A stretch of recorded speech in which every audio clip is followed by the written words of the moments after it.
Good evening, Dorgrim. Can you hear me?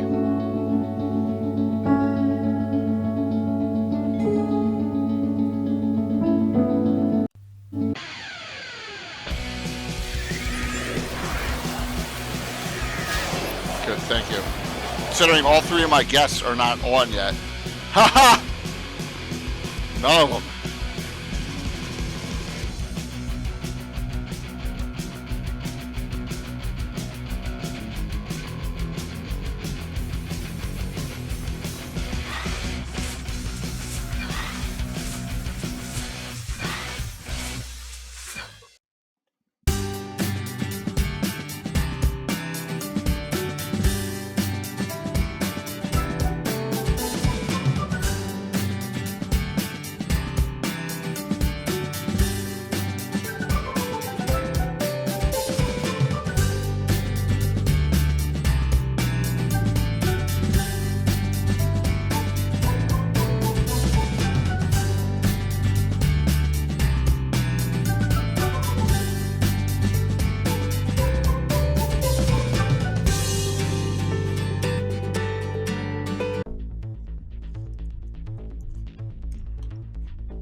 Fun.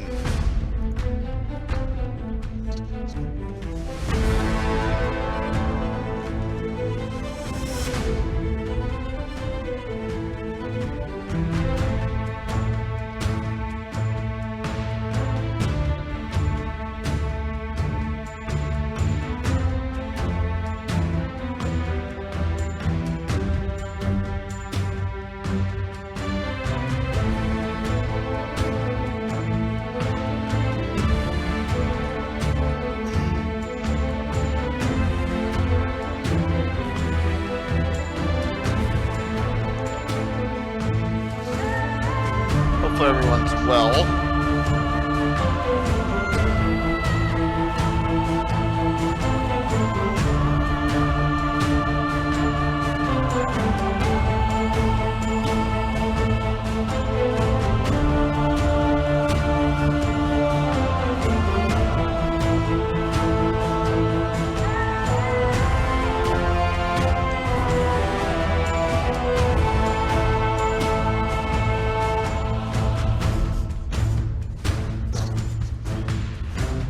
Boom, boom, boom.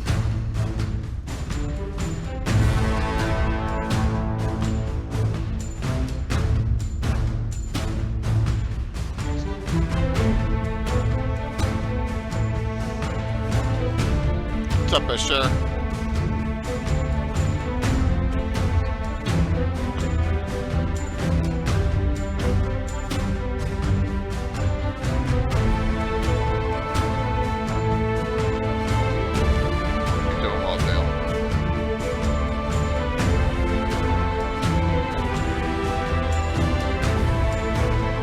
Good evening. Hello. Sorry for being late. That's all right. You're first of the three. I was going to say up first. Yeah. What's up, Scott? So I have to log into chat. Yep.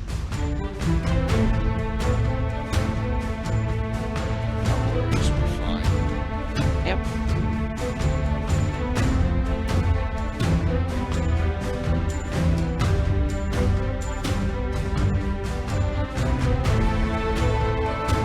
Hey, that's cool, man.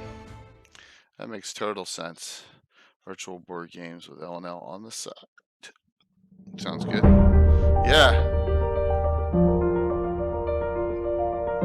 Cool. Day after Christmas, playing some Greyhawk and CNC rules. That's pretty neat. Oh, cool. Yeah. Let's see what we got here.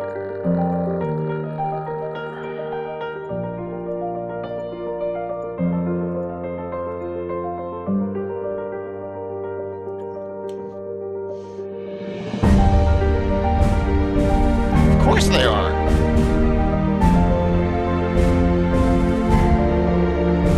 I agree. Old school bards are the best bards.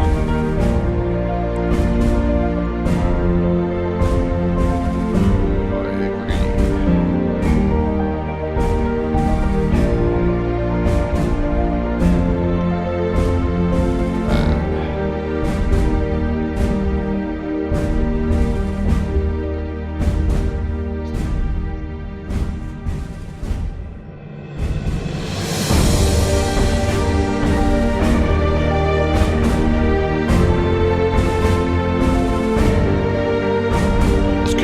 number night, but that's okay. 'Cause we don't care anymore.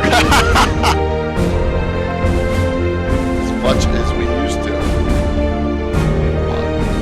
There's some blue box on, and a lot of people got holiday stuff going on, which I completely understand.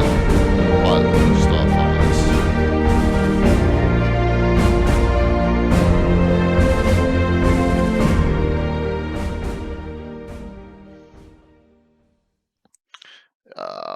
That's I understand that Bard from level 1 deal, man. I completely sympathize.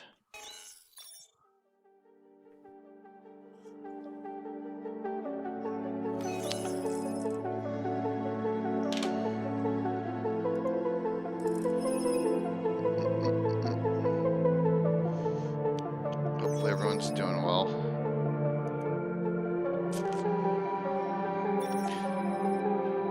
I don't know about prestige class. Well, oh, if he's playing 3.5, maybe, yeah. Well, Bard is the kind of the original prestige class. Yeah, but like, I think what Dale's saying is he doesn't like it coming out from first, right off the bat. So, what's up, David?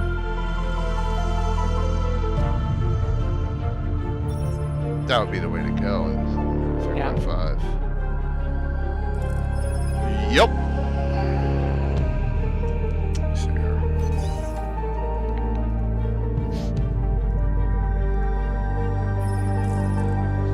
Mike. Alright, so we're just missing Jason. Haven't seen Jason on lately? He's got a blanket and yes. Yeah, it's cold in here. Oh, okay. I was gonna say. Oh, you got the sick. Yeah. Hang on a second. I was like, uh-oh. So the last thing we want is sick during the holidays.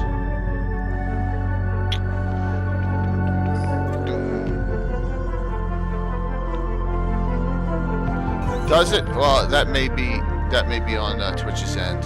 You don't know. Twitch does all sorts of weird things. Since you're a bit festive, I guess I can be festive too then. There we go. Yep, this is the What's up, Christmas Caesar? episode. Yep. It's all be festive. It'll be anarchy. Oh, sorry. One for that. Spaceship ever made. Is it the greatest? I guess we'll find out. All right, hit this button.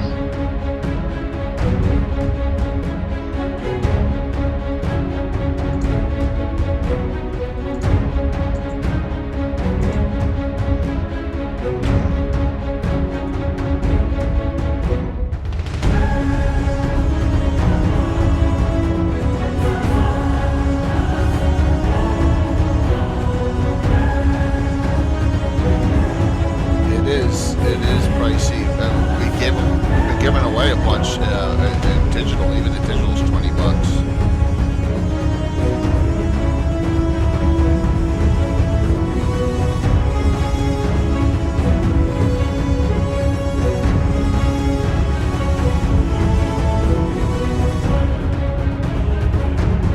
Hopefully Jason's all right. But if not, we'll persevere.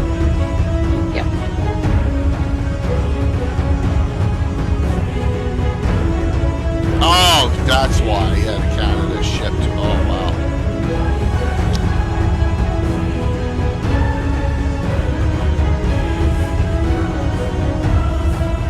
Yeah, you really need to be into Metamorphosis Alpha or Gamma World, or even run, like, love Expedition to Barrier Peaks to go that direction, because, like, that's a whole campaign setting in itself. I mean, you could have a portal onto it from a D&D plane easily enough, but it's, like, huge. I mean, you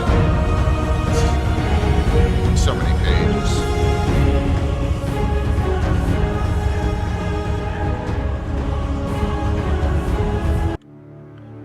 $650, at least. It's so. Well, the Starship Warden's a mile long, so they made it try and make it the Jim Ward the biggest one ever made for a game. Hey, the shields you did, they look fantastic. Oh, thank you! Woohoo! Yep, they look great. Good. I did ones that didn't have a lot. Well, I know the battlements are tough for me, like with extra battlements, like the Celine one with the rounded battlements. I don't know how to do that one. I gotta figure that one it can out. be a little bit, and some of them have such contrasting colors with a lot of white and stuff in that you have to adjust them individually. Well, Altamira, BH, that one looks fantastic. Thank you. The Bounty Hunter Guild one? Yeah. Thank you. Oh, it looks great. I figured out now you have that setting programmed in for the different levels of color variants. So all I have to do is edit that a little to see where I want it to be. I just so I'm figuring it out now. See, there you go. Oh, you're dangerous. I am dangerous. I'm dangerous with Photoshop once again. Hey, Patrick. Yep. That's right, Iceman. I'm dangerous. Yep. With Photoshop.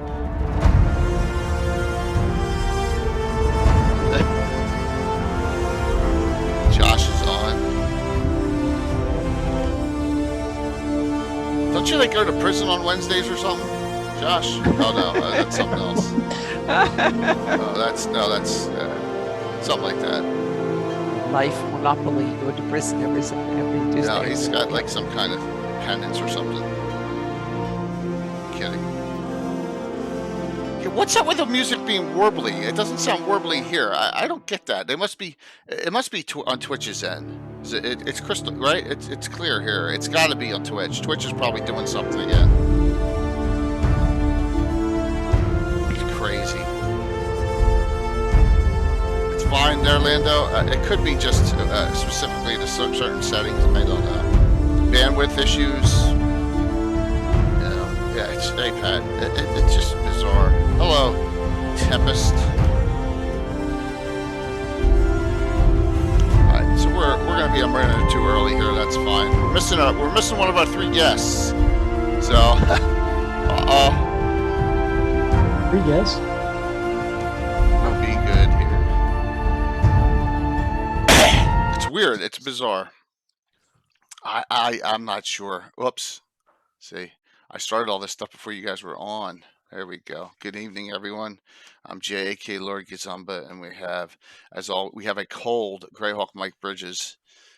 Yep. Yes, and a festive Anna Meyer with some lights digitally put up in the background. Thanks, Patrick. So hopefully everyone's doing well tonight. This is the last stream before Christmas. There's no game tomorrow night, which, hey, got some real life stuff going on. Also, note the following. We are now down to, we just had Mithrandir 559 follow right before. I don't want to re-click it in because I don't want the counter to go up one more. We are 7 followers away. I did that right. From 7,000. Triggering the 7th Best of the Dragon Volume 3 I give out on the channel. So there you go. We are close. 7 away. 69.93. So thanks. Yes, we'll do that all the way through to 10,000. Then we'll see. Well, I can't do it. Can you imagine me giving like 100 of them out? You have to get more. Oh my gosh, I'd be having to. Yeah, I'm cornering the eBay market as it is with all this right now. Trying to find. Always been trying to find like 3-4 at a time. So let me set up the giveaway tonight, and I'll go over that real quick as we're. See if Jason happens to hop on. I did whisper him in the Discord. I didn't get any response. So, what's the giveaway? So the giveaway is the following. It's a thief and rogue and bards of Greyhawk discussion. So why not give away some necromancer game, sword and sorcery stuff? So we're going to give away the Lamentation of Thieves, which is really cool, right? Along with this, the Book of Taverns, which kind of would go with it, kind of a cool 1-2 punch. But I'm going to be cheap again. If we get a certain level hype train, I'm going to add something on and do a second giveaway. And I'm going to give away this thick mama. I'm going to give away this Return to the Tomb of Horrors reprint. Whoa. Okay, but we got to get up to somewhere there. So, I mean, how many pages is this thing? Lots It's lots a lot. of pages. Oh, because it's not Yeah. numbered right. It's at least 200 something. Yes. So it's got the original in it too. So there you go. Courtesy, a lot of this stuff's courtesy of Patrick, Canadian Ancient Gamer, of course. But you know, it's the holiday season, so we'll see. It's a beast The and a real half. Santa. Yes. So if that happens, it happens. If not, we'll just save it for another time. Note also, I am tentatively planning on doing Gavin Sunday night because I don't think I have anything going on. And we're gonna delve into. I'm gonna delve into Druids. It's not gonna be the year in review. I'm gonna do that the next week. So after that, so we'll delve into Druids, just like I said at the end of last Gavin. I think that would be a good topic. So there you go. So please sign up for the drawing. So what's going on, Anna and Mike, as we start this off? You know, thieves, rogues, bards. It's kind of in a way what the Greyhawk setting is known for, the city of thieves, meaning come on, and gourd and it's kind of, it seems like at least Gary had a particular affinity for the thieves and the thief class and Thieves World. yeah. Yeah. And I guess it ties into a lot of fantasy things, so to speak. It's Cool. kind of central to the setting in a way. Thieves, yes. Greyhawk's not a big bard. No, but note. I think it's because bards were so convoluted way to get to them in the beginning, meaning we have to realize Greyhawk was founded back in the day when bards were the most difficult class to attain, and they're entertainers and scoundrels and all sorts of weird things in the gourd books and stuff, adventures. But when it comes to actual classes and NPCs with like levels in something, then bards were rare. And so Tempest, our gourd specialist is missing. Is MIA right now, Jason. He was supposed to be on tonight. Hopefully, maybe he's not feeling well or something. So, you know, and that's not my area of expertise. There goes half of our material. There goes half of our material. Woo! I love a good thief, a good Thieves Guild. They're always great for stories. They're great for really getting into the weeds and city adventuring. That's a great, you know, and if you have the capability for city adventuring, there's some wonderful things, and it doesn't matter what city. There's going to be Thieves Guild in almost every city I can think of in Greyhawk and the Flannis. I mean, there's probably not one. So, yeah, no, just things I could send that to you. Just if I have your email, just whisper me your email. If I don't already have it, I should have it, but if I don't, just whisper me your email and I'll email you the pic. It's no big deal. So, what do you think there? As far as the guilds go with thievery, I mean, everyone knows there's Greyhawk, but you know, I got two in Altamira. The well-developed Thieves Guild. Yes, well developed, absolutely. Hey, there's Beauty and Naz. So, hey. Yep. No, after, you know, if we're going to skirt the city of Greyhawk for the time being, the Bandit Kingdoms, I think, would be the place to go for thieves, right? And rogues. I don't know if that's the case, really. I mean, bandits are not really, I mean, you know, not necessarily. They're outdoor. Yeah, there's probably thieves there, but bandits. It's a place run by thieves in many ways. That's why I see Bandit Kingdoms that they're run by banditing someone. They're not banditing each other, right? Yeah, but then we have the interesting things. Meaning, do we look at it from a class perspective, or we're looking at from? There we have that again, meaning what the class means. Okay, we go old school. Yeah.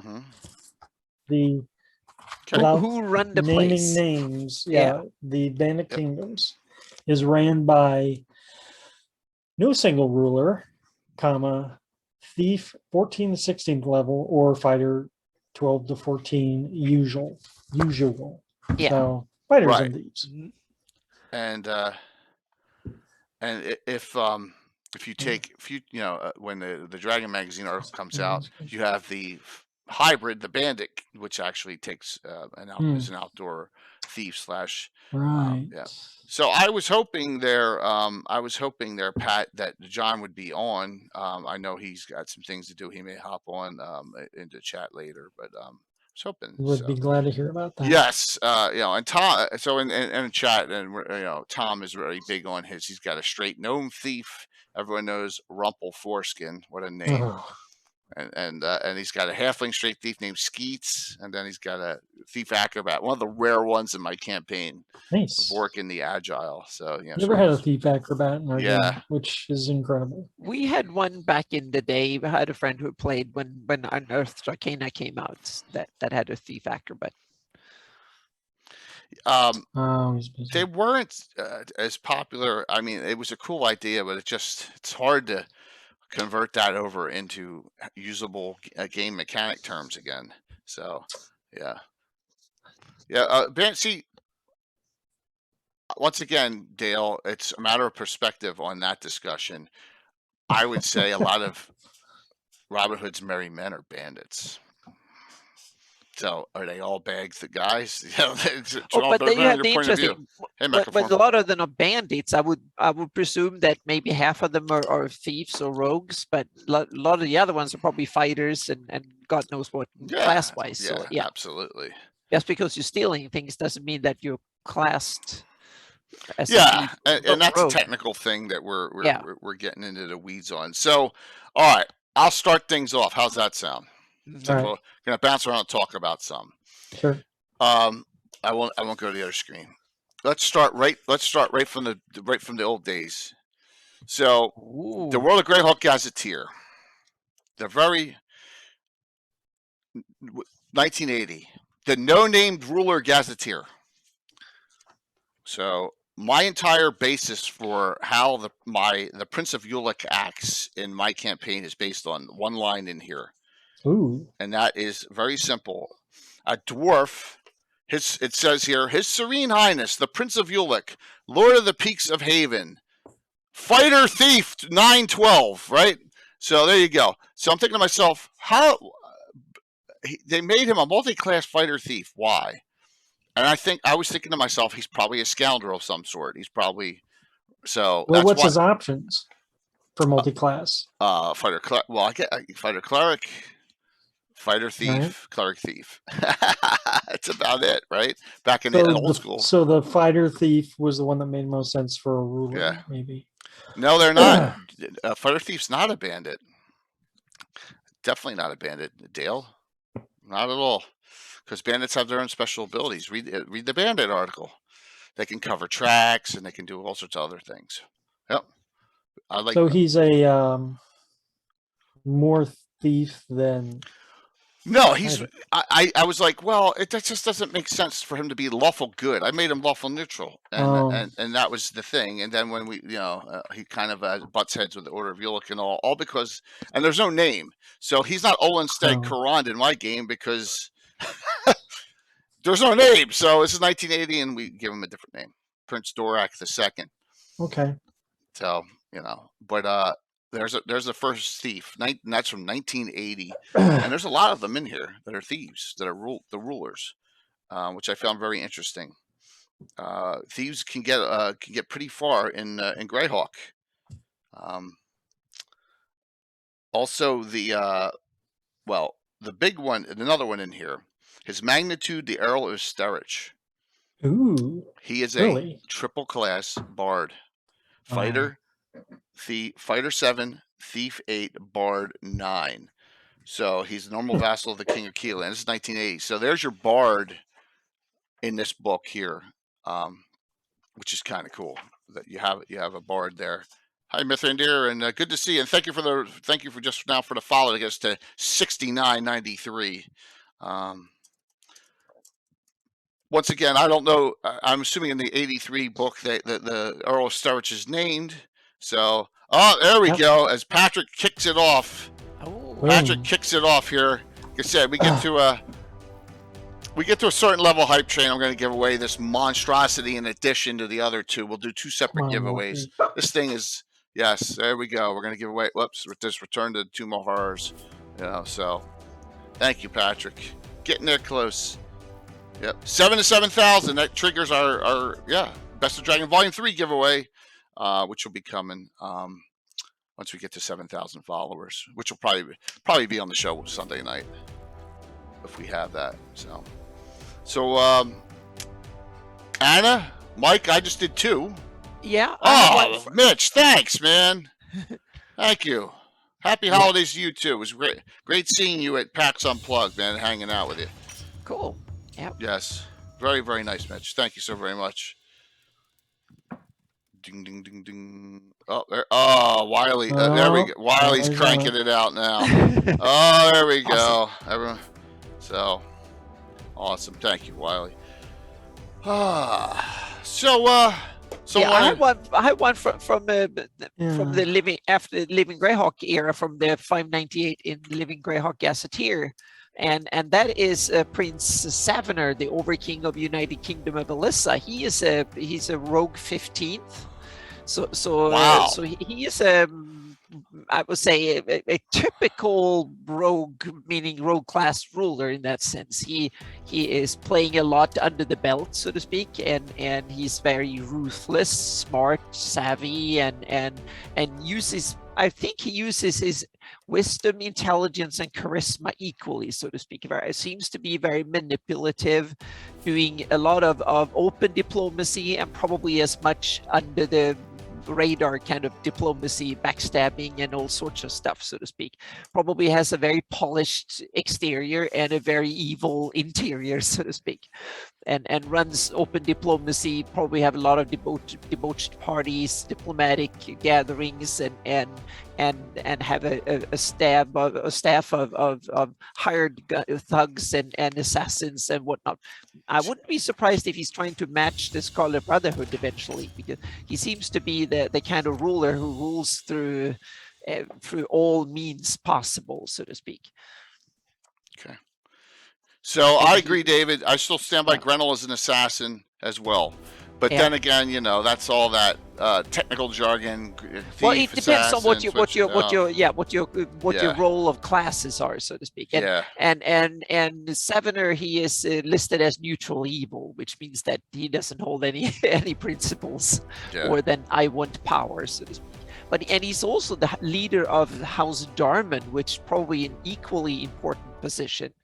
So he's head of the greedy. So I have him as greed is his main motivation, so to speak. It's greed, money, and raw power, influence, and the amount of sheer wealth. And when it comes to monetary wealth, in my campaign, I have him as one of the wealthiest persons in the whole of the Flannies. He grabbed tons of money, and it's kind of gathering them left and right. Cool. That's a good one. What's the main book reference you use for him? By the way, Living Greyhawk Gazetteer is the good one. So, I think he's mentioned in Living Ivid the Undying as well. I think he's in there too. Thank you, Nicole. Yep. By the way, I was thinking completed level 3. We've completed a 5, so we're good. We're good. We're good on that. See, there you go. Got it. So thank you. You just wave with something really awesome and yes, I know. Yes. Entice them. Okay. Yep. Let them eat cake. I'm just kidding. So that was a good one. And the Living Greyhawk Gazetteer is an awesome publication, and that's one of my Bibles when it comes to. I did reach out to one of the authors on Twitter to try and get that person to join us on a conversation, and I will try and pursue that later in the year. As we're not sure if that's going to happen or not. But it will be later next year. Yeah, we're making that attempt. So, Mike, how about you, man? Well, I'm reading Asher's post on here, who probably should be on the show right now. Yeah. And he says the 3 most interesting bards in the Air to East is Gudizan of the Cranes, Night Song of Delaric, and a Death Knight. There's a bard Death Knight? Yeah. I didn't know that. Gary would probably know who that is. I don't have that memory. I forgot. Is that Oslan Knarren, I think? Hang on a second. See, it's eastern side of the map, so I'm Sergeant Schultz. Well, I know nothing. Oh, the answer is yes, Dale says. Wow. That's pretty awesome. So who's the Death Knight again? I'm reading in here. I think it's Oslan Knarren. Ivid the Undying? Published in Dungeon. He's in Spine Castle. Ah! So Gary would know a lot about him. Yeah. So very, very cool. A bard that's a death knight. Wow, what a mix Yeah. that is. How did that happen? Mm, That's crazy. No, it's not. It's not Oslan Knarren. It's let's see here. Published in the Dungeon Spine Castle. That's pretty cool. we'll find out one or the other. Maybe, hang on a second. Oslan Knarren is paladin. Yeah. So and he's 8 lawful evil. Damn. No, Tom. There's Oh some my gosh, subs. Tom. Oh wow. Yep. So Thanks, far. Tom. Miss you and the crew tomorrow night. 190. Because we're not playing tomorrow night. And we Nope. haven't missed many Thursdays this year, but that's it. You know, we have a lot of. Hey, Phoenixy, good to see you. Gifts all around. And Stiletto, good to see you too. So yeah, we're talking rogues and bards of Greyhawk. Please hang out there and participate in the chat. Gary didn't do his monthly Twitch Prime, and Patrick gifted him one. So there you go. Wah wah wah. Subs. Yeah. So we don't know about that one. The name of that one. That's pretty interesting. I'm going to see if I can find it with some more. Well, yeah, what I was going to say is concerning those Ivid bard references, it's interesting that there are 3, I would say, high-level bards in that book, whereas from before that book, I probably couldn't name you any bards outside of this book. Right, because like the Starich, leader Starich, you know, that's he's listed. Yeah, that's about it, you know. So, but not a whole lot of named bards come to my mind.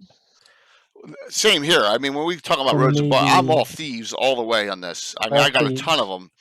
A lot of them in Greyhawk City. So I'm wondering if Sargent was trying to, beef them up. Beef up the bard. Well, the bard was a second edition class that they added, instead of, it went away from the 1E, 2E, a hybrid, which Dale and I agree is wonderful. Fighter, then thief, then bard. It's such a great Sir.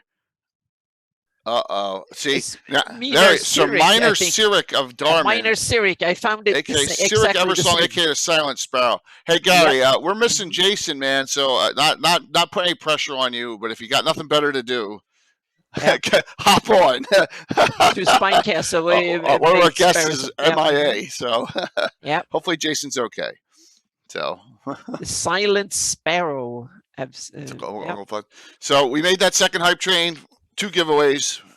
Got this for Lamentation. These are some great Necromancer games. That's number 1, and number 2 in reprint. Both these, the Monster returned to Tomb of Horrors. Minor Cyric's real name is Cyric Eversong, an undead warrior bard. Yeah, he was a Bard 12 Fighter 3 back in the day here, and lawful evil male human undead. Yeah, he was cursed as a death knight to walk the earth, and he's wandered into the lands of the former Great Kingdom ever since. That's pretty cool. So he wait. So was he from the Great Kingdom area, and then and he walked. Okay. Yep. Really? So he Gary, he sings badly? I best he must have, since he's an undead. I'm not sure he can't He's sing. He's a hummer now. Yeah. Yeah. Wow. That's kind of cool. Yeah. My gosh. Oh man. That's nuts. Yeah. What's really funny is that you don't know where we don't like. Oh, Vamp, thank you. We don't know where a lot of these, like what Gary was thinking, but it's obvious. It's obvious Greyhawk, because Thieves World out before Greyhawk came out.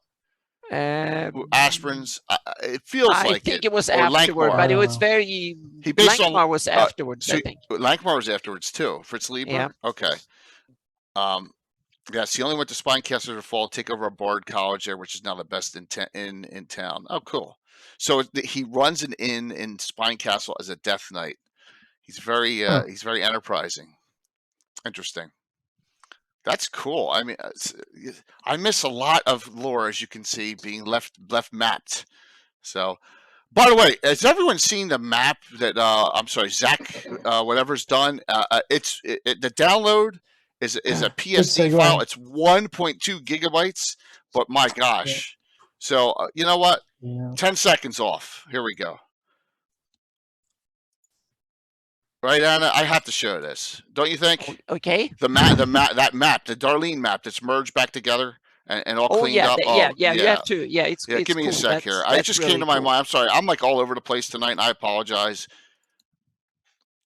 But this is it. All right, and it's been put into one piece, and it's been really look how nice and crisp He's this cleaned is. it up, even This out is the really colors crisp, and stuff. and it's Yep. free too. Look at that. It is super crisp. It's the best digital version of that. There's been, I think, 3 different attempts that I've seen result lately, but I think this one is the best. Assure's on too. And Assure's playing board games, Gary. Yeah. Assure's in board game night.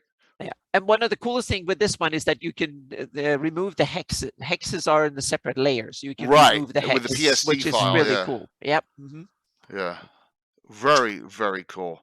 It is real. It's nice and bright and crisp, and I just wanted to share that with everyone. Yeah, Darlene even provided the right PMS colors for it, so it is the original colors of the because a lot of the maps now they are 34, they are 30 years old, so they're starting to be weird in colors and stuff. But these are the original colors of the print as intended.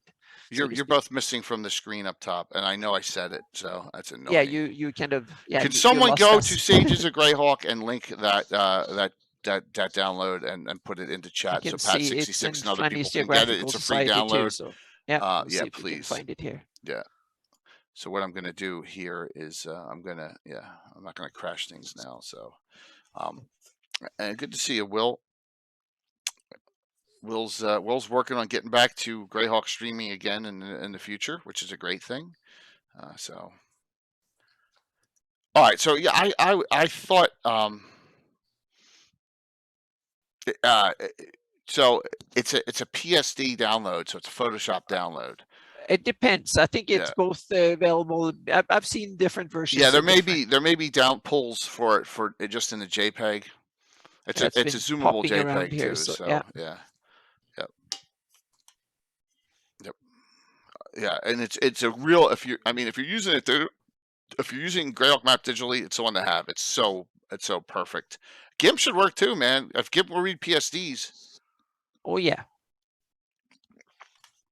Someone will find it. I'll see if I can find the link. There's so many comments and stuff. He did there's 6 links at the bottom of it saying that it was the good links because he did alternate links and stuff like that. So yeah, let's see if I can. Yeah, I thought so, Patrick. Yeah, Lankmore predates here Greyhawk. It is in PDF. So yeah, Lankmore predates Greyhawk. Yeah. I think this is the latest link in PDF form that I can find. I'm wondering if it's Facebook. Hang on a second. I'll see if I can get the Facebook link. Yeah. See if I can get that. That's excellent, That's the Snibble. file. It's a good thing to see is that we got. Hang on a second. How can I have to clean up the damn Facebook link from this? Lots more. Notice this, people. I think the community. The whole community is being successful, and more people are now doing great. Are interested in playing Greyhawk. I'm not necessarily live streaming it, but playing it in whatever version. And I think we're doing the right. It's working. So, yeah, Mike is cold and festive at the same time there. So, thanks Patrick for doing that. Snibble. So, I know I got sidetracked because it just came to my mind, and now I'm like, it's driving me a little nutty that that you guys are not like shown in that other slide because it's got to be some bizarre kind of thing that's happening with Zoom. I don't know what or why, but I'm gonna try something real quick here and see if I can get this to work here. Yeah. Paste. No, it didn't work. All right. Here's a link to the PDF version from my Dropbox. I downloaded it to my Dropbox, so at least during the show it will work. Then I'm not sure how long after the show it might work, but it works for now. You can download the layered PDF version. This is going to drive me crazy. Okay. Oh, you screwed up. No, you guys were disappeared. There's got You to be. disappeared. Of course, there was an update. There was a recent update in Oh, but you Twitch. should not update that program. We know that. I have should to, not because do then it. if stuff Yeah. doesn't work, there we go. That's good enough for now. I will tweak it as we go, as we need it Yeah. there. So, all right, Mike, you talked so multiple bards in the Great Kingdom and Spine Castle. Wow, that's pretty neat. Aren't they, Sparky? It's such a mess. Such an absolute So I mess. feel that without talking anything specific about those three, I feel like a lot of Carl Sargent characters that they weren't developed, or maybe the Death Knight one was by Gary, but what do we know about these other bards beyond Into the Undying? I don't know if there has anyone done anything with those characters or tied some other bit of lore into them. Well, I imagine Dale has, but Dale's board gaming it tonight, so that's okay. Gwendisson into the Cranes is the most powerful bard in the Flash. 700 years old. He witnessed the history of the Great Kingdom. So there really weren't more Gaga. I know, sure. That's the thing. There were, like I said, the ruler Starich is mentioned, but there's no bards are kind of forgotten until the Sargent era. So that old school bard, was very few.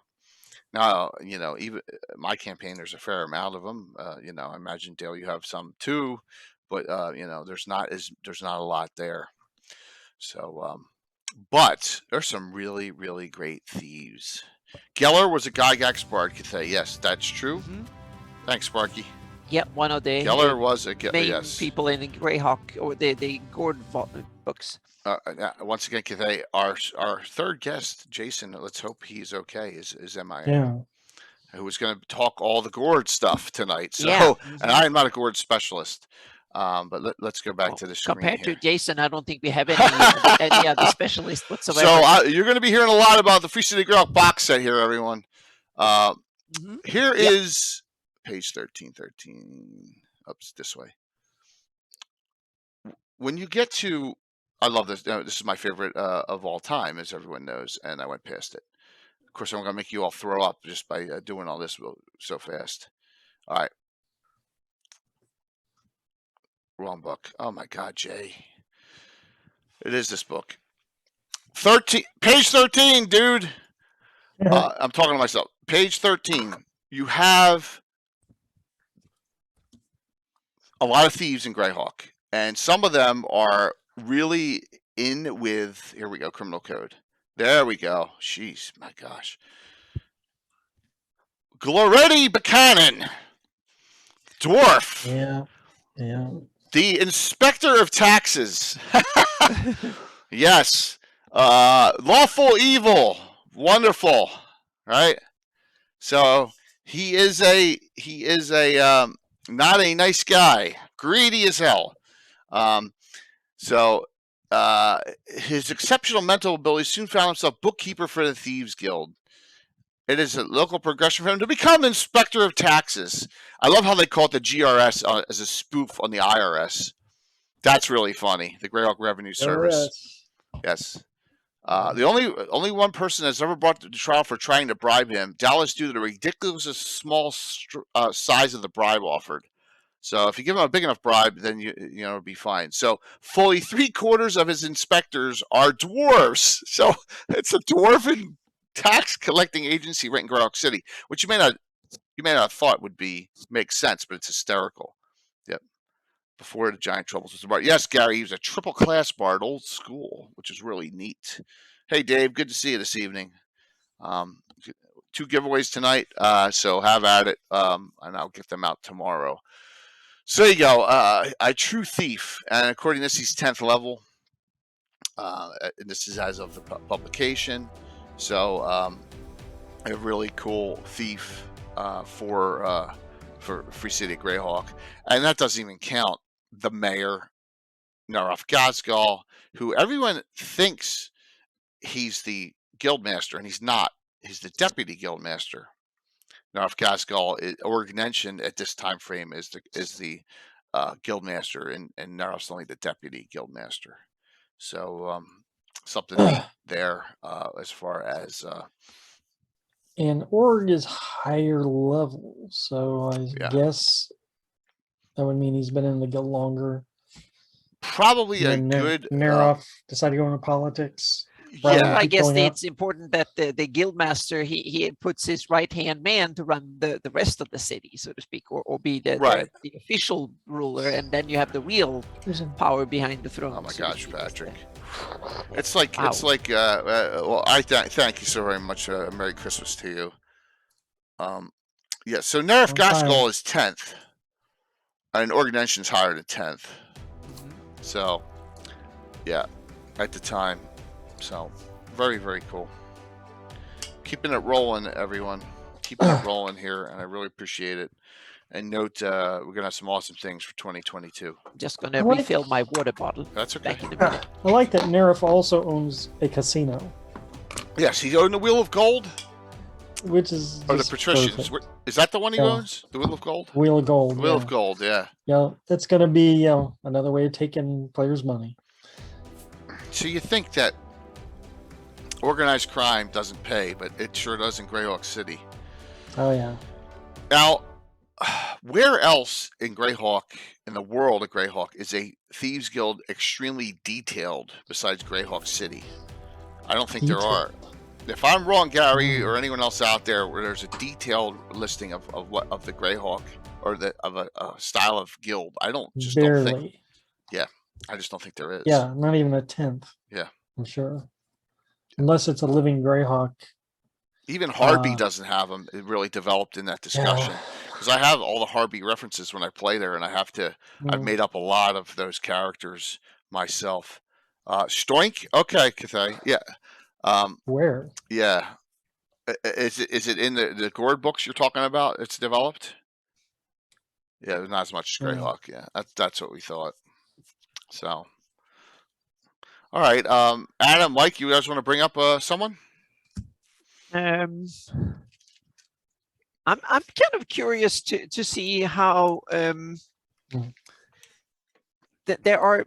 I was thinking, what do you guys have you done with the bard? Well, Jay, you kept the old bard. Oh yeah. Meaning, do you have any bards that are like true bards of the old schools? Oh yeah, a lot. Yep. Oh yeah, player characters and NPCs, mostly player characters. So Yep. yeah, oh yeah, yeah. Probably this is a guess. 42 years, 6 to 8. That's my guess. 6 to 8 bards of that magnitude. Yeah. You all probably have ever. So I have Oxaxius, and he is a bard out of Cowerwood. Cowerwood. I don't know how you pronounce it. And I have he's almost like Josh Pops playing him because he's so high level now. He's 23rd. So he's a Magnum alumni, right? What do you do when you get to that level? You get high. You rule a kingdom or aspire to become a demigod. As a bard, no, you just hang out. And so he hangs out and he crossbreeds plants and for botanical purposes. Yes. So, Bosslock has developed great material from Thieves Guilds and Real Astron. Yes, there are many other rivals in Germany. Well, that's cool. Is that stuff published in Cannon Fire, Gary? If it is, if you have a link to, please always put it in chat. If you have a link specifically, it looks like I got a gray streak in my hair tonight. It's crazy. I'm all over the place, everyone. It's one of those things. And notice I haven't shaved in like 3 days too. Your vacation. The bard table goes up to 23rd. Walt 2, Alan 1, you 1. You have Duncan Boldhart, who's actually singing at the Salty Dog on Saturday night during the Slav Squad game. There you go. Selenor, you got to remember Selenor, Bill. So that is that's 6 right there.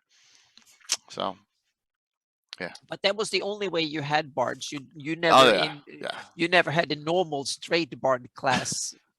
No, I hated the straight bard. Or onwards. No. Pathfinder did a really good job with bards because it made and alchemists and things. I give them credit. Yeah, and the interesting thing is that Pathfinder both had a straight bard that I think was worked really well as a normal class, so to speak. But they also had the Skald prestige class that was the an homage to the old school bard, that you had to be a fighter and a druid or fighter, rogue, and then do druid studies to become a true bard, so to speak. But they called that prestige class the Skald, and that was really cool. I had one of them in my Pathfinder games, so to speak. We had one that was a Skald. Yeah. Bill, I think Crane's a fighter cleric mage. I think John, I think, has one that we're just forgetting about. He had one that was about to go to Bard. So I think we got yeah. There's others too we're missing. So yeah, at 40 some years we got between 6 and 9, I say, bards in our campaign. Yeah. So Wolf. Impressive. Yes, Wolf is. That's it. It's Wolf. It's Wolf. Wolf is one. Oh, Yep, that's a good absolutely. one. There you Wolf. go. So people are going to be shocked during the LGD bards weren't just horn dogs, the more you know. Yeah. See, Cathay, I am, and now I'm sorry, we're going to go into the technical jargon of the game here. I disagree with you, because, just like dual class humans, they go up to 7th level in fighter. When they go to 1st level in thief, their companions that they're running with are 8th, 9th level, right? So they're getting a boatload of experience, and they're jumping multiple levels up. So it's actually not that bad to level that up, especially that thief. And then you go to bard at first. So, you're getting a lot of experience. I guess it's just a point of view. There's Boslak. PC was said to be a bard. He got forced. Oh, well, that can happen. So we have 3 different bard types. Yeah. So another thing, we should have a show on that. I kind of discussed it once. We've created 3 different bard types in our game: Druidic, the standard style. We get the Druidic scald spells, an illusionist background type, minstrel, and a song bard, which is a 3rd edition. So with all the song spells, that one's the most powerful, actually. The songbird. Yeah, it's got some great spells. Yeah, please, Bosslock, link your Rel Astra site. That would be awesome. Power leveling. See, what I'm doing now is I'm being smart, and I'm scrolling through this thing on here while we're talking. We're talking about other things, so you can't see what I'm doing. So if you have not done this yet, here is a good scenario to play if you're in Greyhawk City. And let me discuss this. There is a uprising, a secret uprising going on as of the posting of this Free City Grok box set.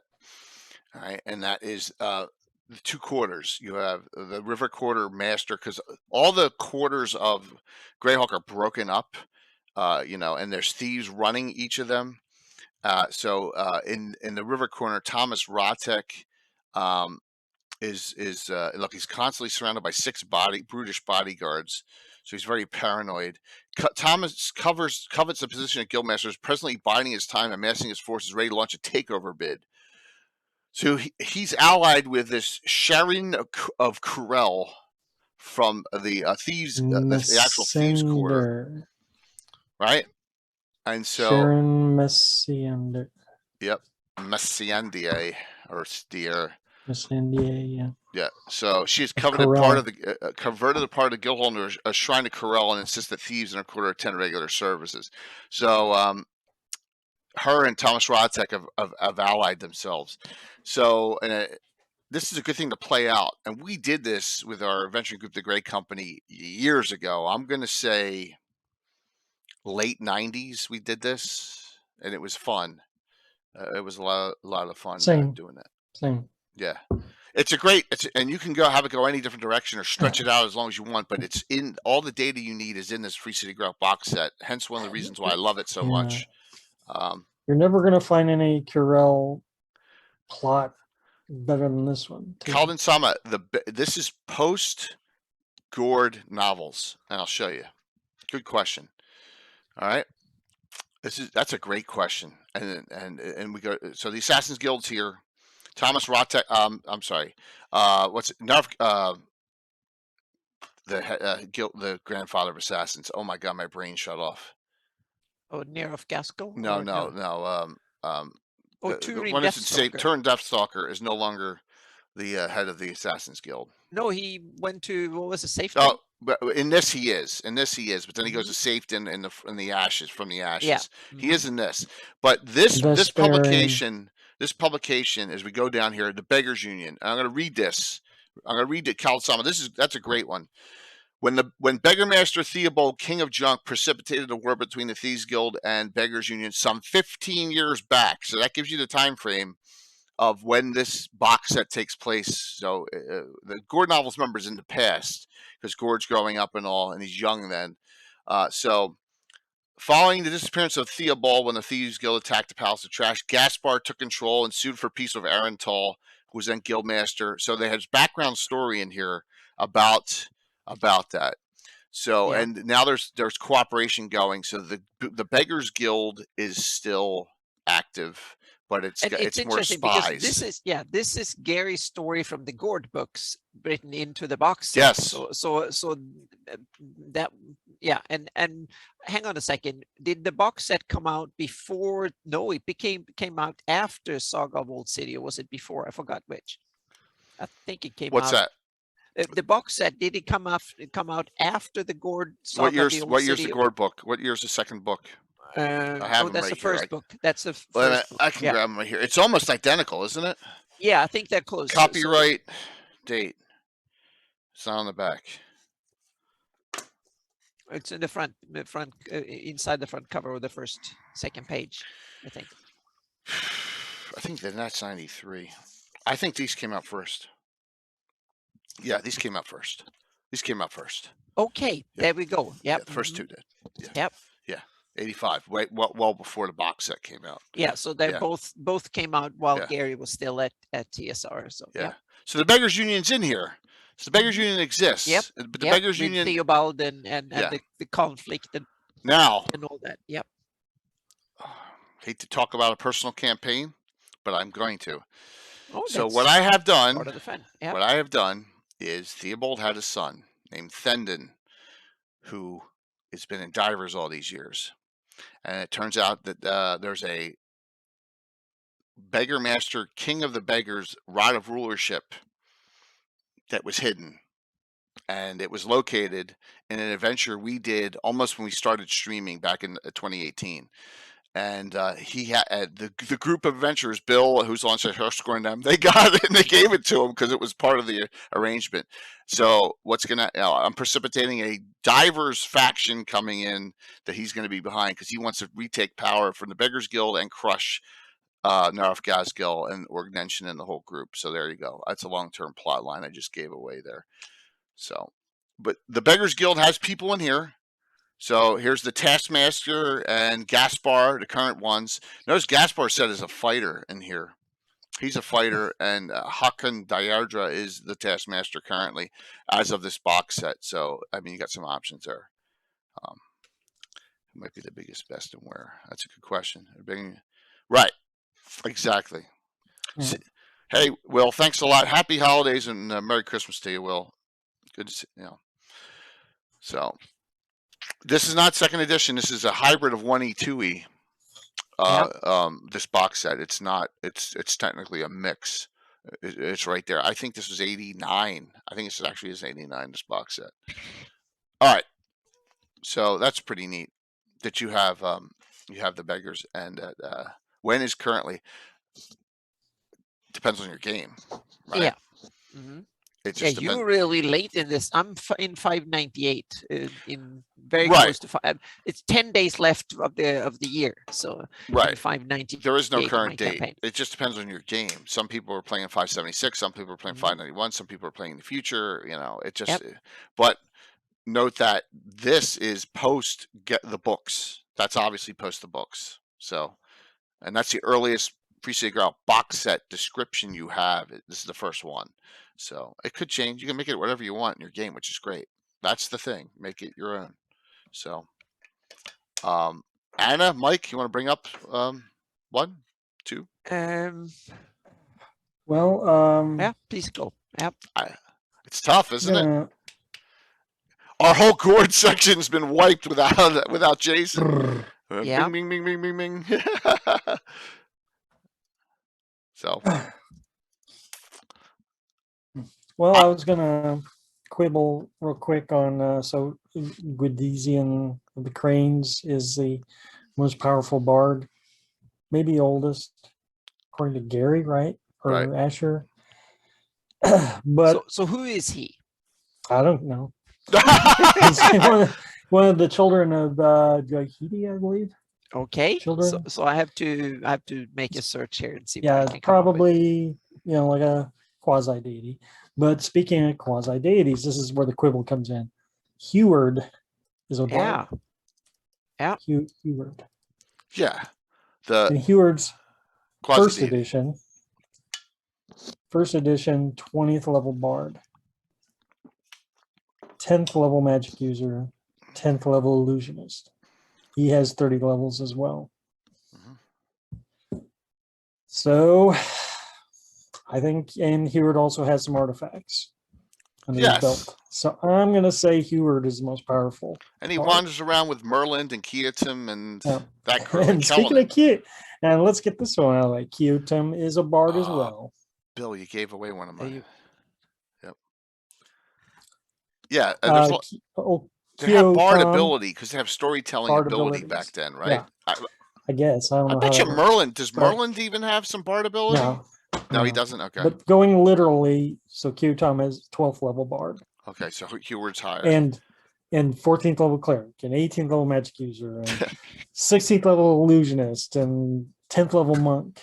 So he's, if you take that literally, he's 40 at 40 math levels. like oh no, I mean it's 34, 44. Yeah.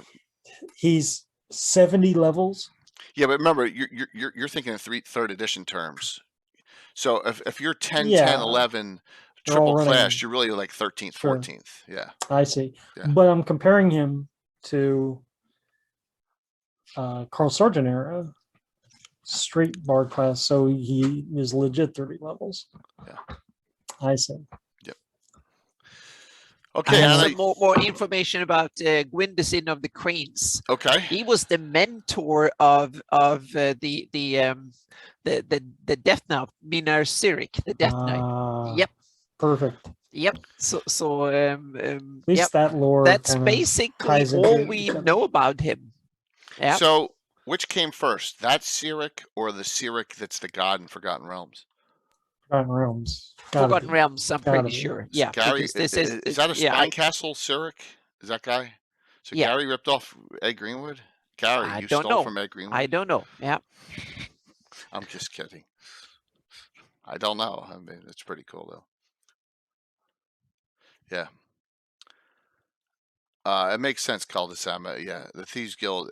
You got to remember, there's still different factions, there's different political organizations, and that's the cool thing about the Free City Grove box set. You find out all this political intrigue going on, and there's layers, right? There's different layers of what is going on in Greyhawk, which is why I love it so Yep. much. So that's is all the story I managed to find in my search in all my Evernote archive is that Gwyndesin was the mentor of Mirik Sirik. Yeah.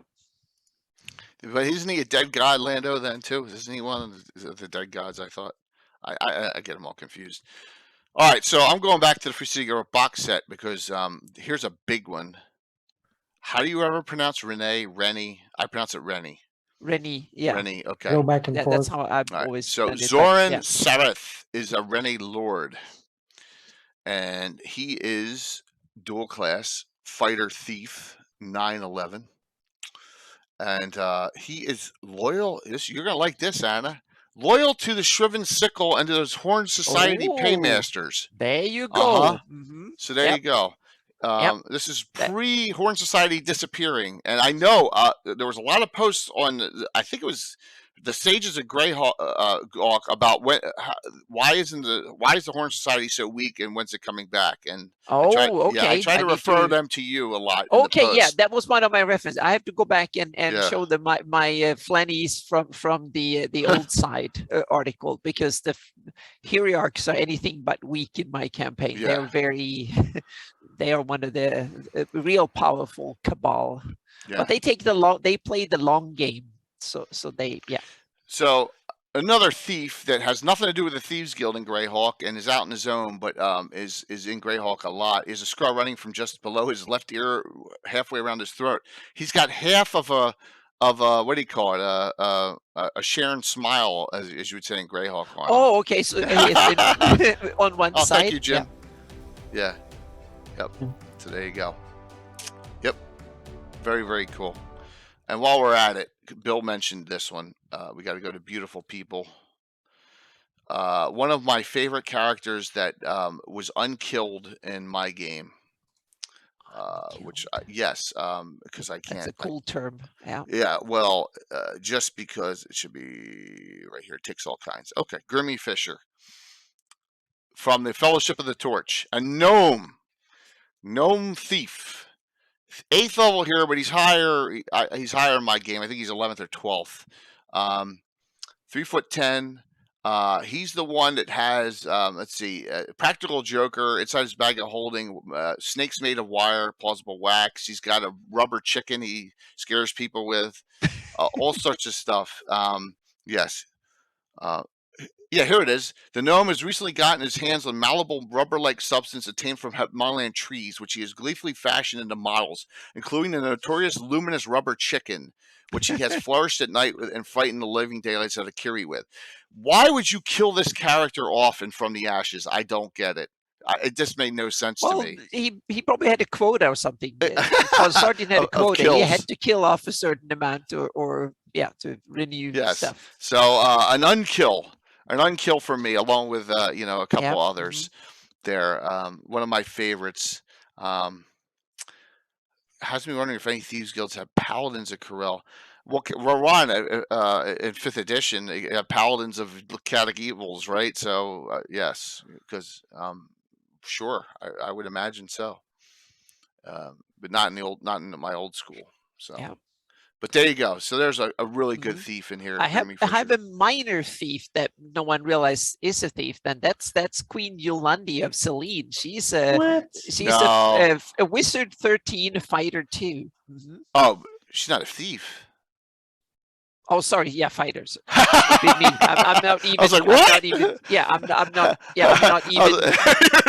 Yeah, I'm just. I was like, I thought she was a complete wizard, but she's not, and we're not even talking about fighters. Sorry. Yeah, it's okay. It's all right. We're all in a funk. It's the holidays, so it's okay. Yep. He steals men's hearts. Yeah. Yep. That's okay. Yeah, that might very well be. Yeah. The malleable rubber-like substance there obtained from Himalayan trees is where he made the rubber chicken himself. There, Patrick, it's right in here. It's written. So I think it's funny. Yeah, it's really hysterical. There's another one in here that's under the personality section, but I think it may be. Let me go to the end personalities. I'm thinking. By the way, here's another one. Voldress of Sharn, not dead in my game, dead from the ashes. There goes another one. Can't stand it. So, but that's okay. Here is a 3-stage. There's 2 of them here. There's a 3-stage character that really is an Iusian agent, if I recall. So, Dimitri Valinus. This is stage 1, aspiring young Rennie. He's a fighter thief, right? 4/4. Version 2, young Rennie Lord, and then he must be half elven, and Rennie Tyrant, 9/13 fighter thief. So they never used that one. You've used that one? No. It's a good one though. So another one. Dimitri will contact the Assassin's Guild in the Free City and take out a contract on the PCs if you mess with them. So it's a great. They give you a lot of plot hooks in here that you can utilize, and that's a great thief. Once again, outside of the Jay doesn't like anyone dying unless he does it. Dale, don't you agree with me that as the DM, you should be responsible for whoever's killed off? I mean, 11 Greyhawk killed off. I counted them 3,821 characters. I made that up. It's about that. I mean, name a character and publish source, and Living Girl killed them. Right? Karstein killed. Circle of 8, all dead. Right? They were killed everyone. See you, well, Scott. Scott. We still got to talk, man, at some point. So. And here we have one that I'm surprised that Go it back. both that she's so high level and not so much that she's a rogue though, but and that's the Archbaron of Ratic, Evely from the Gord books, and she is Cool. surprisingly high level. She's like 9th level rogue wizard, rogue and wizard 3 in the Living Greyhawk Gazetteer. And when you read the Gord books, you don't get any. I don't get sense that she has any levels in anything. And she seems to be the very very kind of have no levels in anything. A little more capable in the game. But she lives in the Gord books, and she probably got these in this book, right? She's in this book. Well, yeah. This she's the Archbarony of Ratic, so she probably gained must them be afterwards. much later. Yeah, exactly. It must have been cool. when she was really young that she's in the Gord book. So yeah, absolutely. She's just depicted as not being capable at all, just being a damsel in distress. Which Gary was fond of doing. Back in the day. Well, he did a couple of several times, but it's. Yeah. But what's good is that in this one it was Yeah, she stayed around and then got put in the published source the other way. Yep. So Mm-hmm. she seemed like Cathay. I agree on that. She's very seemed like 0 level. Very cool, Wiley. If you're playing erotic, especially. All right, let me find the third one, the third and final one. I'm hoping to find in here. All right, here we go. This one is one of Carlos's favorites, and if he was on, he'd verify it. And that is Krista, Little Miss Streetwise. Another one for the Free City Greyhawk box set. Now she's a little older in games. Now she's 12. She has one big advantage: boots of speed. But she is she almost feels like a female young version of Gord running around, right? Kind of like that age bracket where Gord started. And she is knows a lot of people in Old City, and most easily found hanging around the Green Dragon Inn, where Riker Damaris shoes her way, giving a little hot food and perhaps a copper coin. Yeah, well, if he only knew her boots are worth thousands and thousands of gold. So she is an information gatherer, and look at this, Corbin de Blair, Underground Entertainer, Bard 9th. All right, there we go. So this is a 2E Bard type. I've never used him. There we go. There's a Bard. I gave her this level. Assume she changed it. Took her. See, Gary was thinking ahead very nicely. Very nice, Gary. That's awesome. And Jay, you have rogue or roguish lords in your home turf here. Principality of Ulick. Prince Olinstad. He's rogue 12, fighter 3. Right. That's but right. In Living Greyhawk Gazetteer. Right, but in here. In here, he is, and that's 3rd edition. Okay. He's a multi-class 9/12 in here with no name. Yeah. Yes, in the World of Greyhawk Gazetteer, and I have a different name for him because Olinstad Corond, I didn't know what the heck his name was, so we had to make a name up for him to use him in our game back in 1980. So, because 83 is when he gets named, correct, Mike? Yeah, I think so. In the box set 83, I think that's when he got a name. But then in Living Greyhawk Gazetteer, that was more detailed. Right, because they're doing levels stacked in 3rd edition. Which is cool. So, thank you, Cathay. Thank you so very much. Mm-hmm. So, which is neat that he sticks around. He's a lawful good. As well. Yeah. Right. Once again, there's no alignments in that book. In 1980, I'm guessing. I'm thinking thief. What's the prince of all of the principality you look being a thief for? Yeah. And that's where I got my skewed version. But mine's different, and that's the fun thing. So, the main. Oh man! Thank God Gary doesn't have banning ability. Calvin Sama. He Volo, the most famous bard. Oh man. Oh, that's awesome. All right. So I need to pop up another book here for a second. And while I'm doing that, let me flip back to the main screen. So Mike, Anna, what do we got? Mike? Well, to borrow off of Asher again, he says the Overking of Alyssa is a thief.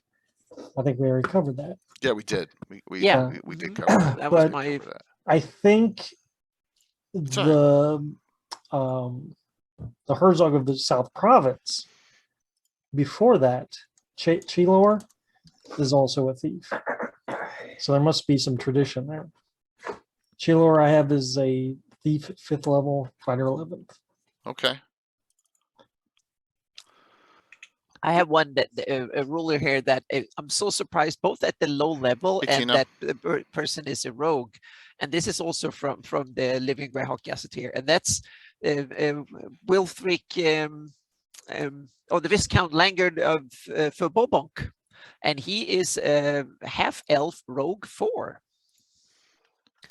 Langard of Oh, okay. Förbobonk. Yeah, and I'm surprised both at the low level and that he's a rogue. Yeah, and half elf. I'd like to think I have at least 4 levels of rogue in me. Yeah. So we had a discussion once back. This has got to be in the late '80s. And what level are you in real life? And yeah, that didn't go over too well. I said I'm 0 level. Give me some NPC levels. Yeah, I'm looking through villains and heroes here. So here we go. I'll keep this thing rolling about here. I got the I is the Evil up. All right, here we go. Some of his favorite Shadowclaw or the Bone Shadow. I always get him confused. Mhm. But Gleed, a gnome illusionist thief, 1010 of unknown origin. He often disguises himself as a merchant and last heard of Endivers. Tracker, spy, and wielder of information. He's cowardly and does not risk his own life in assassination or combat. Yep. So there you go. There's one. A whole bunch of thieves there. Yes. Obmi, is he a Fighter. He's a fighter, and Keek is a thief. Keek's not in here. Keek's not on. Oh, he's not in there. That's no, true. Keek's Okay. Keek's Shadowclaw, isn't he? Not Bone Shadow. There's 2 separate organizations. But Griswold Hairhand is a 15th level halfling thief. Yeah, and he's got 70 charisma, and he hails from Elmshire. Elmshire gets beat up a lot, doesn't? Was it Omni a fighter thief? Because in here, I get that sense too. in That, here it that he says was a fighter as a thief. fighter. Okay, I get the sense that he was kind of sneaky and had Oh, he's an sneak expert attack and stuff. assassin. So this is Yeah, okay. there you go. All right, there you go. Yeah. Thanks, Kathay. So Tino, my antithesis in the late '80s, early '90s was a gnome illusionist assassin, which is one of the worst combinations ever because you have non-detection, you have mislead, you have improved invisibility where you don't become invisible. It was the head of the Dark Brotherhood at the time. Yes, it's really disgusting. Way worse than illusionist thief. So, yep. Cool. Very cool. By the way, where are we at? We're still 7 away? We're still 7 away from 7,000. That's okay. We're getting there. We're getting there. 7 more, and we'll give away Best of Dragon Volume 3. And if we do it on Sunday, we'll do it on Sunday. It's not a problem. That's Sunday night would be more than a fun time to do that. So, all right. So that's. Let me see if let's go through some of these others. I'm not a. I don't know. I don't know any other specific ones in this one, but I got the Marklands up too from my favorites.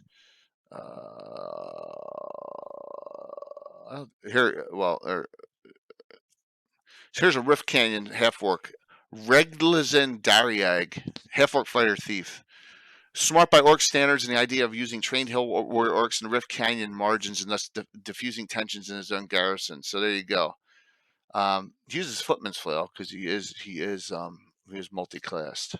So yeah, very interesting. Rift Canyon's a great place.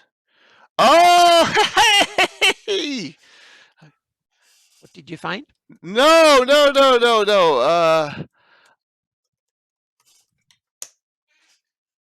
Silver, right? No, the Omni Pimp, right? Silver. First night, first game, yes, or the second game. If you played in game 1, Silver was playing him. If it was game I'm guessing. Yeah, see? All right, Silver, hang on. I got a picture. I'm going to throw that up. Great. Give me a follow, man. Hit that heart button. And it's great to see you, man. Great to see you. Someone from PAX Unplugged who played in the Horn Holes. Oh, Very, very cool. cool. Yep. I'm going to show you a pic. You don't mind, do you? I have the pic of you and me. That's awesome. I know I have it. I know I have it. I know I have it. Thank you.